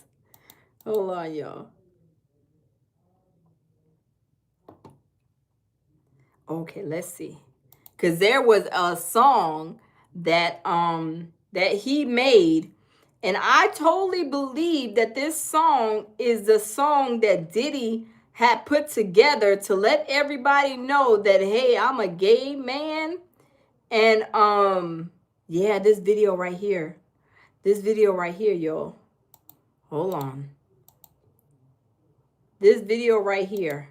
And y'all tell me, y'all see this is nothing but a bunch of men without shirts and some with shirts, some with tank tops or without tank tops. White we call them white beaters. Running down this hill. Now this, to me, it says that, like, this is what he wants. He wants these men. There's no women in here. But y'all, let's continue. Yo. Yo. Even this boy right here, the way he's dancing, it's like, he's dancing. And it seems just like this is Diddy saying that, like, this is Diddy. Y'all know he was like all white. Like, this is Diddy when he was a younger child, dancing and stuff like that. This is just how I'm taking it. Like, I feel like this is Diddy and these guys are like, the only guys. Heads up, we detected video in your stream belonging to someone else. Okay, so I don't think, hold on.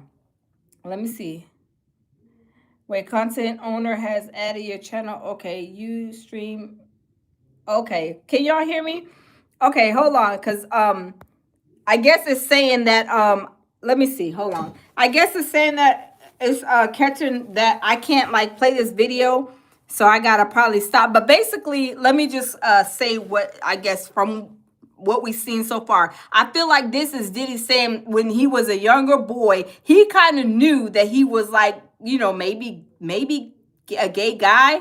And this young guy dancing in the white was probably from what, when he was younger, thinking that probably, he's a gay man. But when the song goes on, and y'all check it out yourself, because I don't want to, because YouTube is, let me see. YouTube is trying to, Okay, YouTube is trying to, I guess it's detected. But anyway, it's called Blood Orange. So y'all check it out. It's called Blood Orange. And you put Blood Orange Diddy and it'll come up. And y'all tell me, this video seems like it's, Diddy coming out. He's saying that he wants to be loved the way he wants to be loved. Well, we know that you have these relationships with women. You have these kids. But that's not really what you wanted. You want to be loved by a man. Because Kirk Burrows, from what Gene said, he was his boo thing. And he is even scorned and even sued him. and said that Diddy was, basically doing crazy things to him. And they had a relationship. They had a spending the night situation every week, according to Gene Deal. He said that Diddy will supposed to be taking money over there to Kirk Burrows, and Kirk Burrows and him will have a spending the night party, and that Kirk Burrows and him will wake up Thursday morning and they will be praying. Now, what they was praying about, I don't know, y'all. I don't know what them jokers was praying about, but they were waking up and praying. I mean, according to Gene Deal. But it's crazy. So yes, so Diddy's sons have a documentary coming out in 2026 with Zeus Network. Then Diddy is selling his house.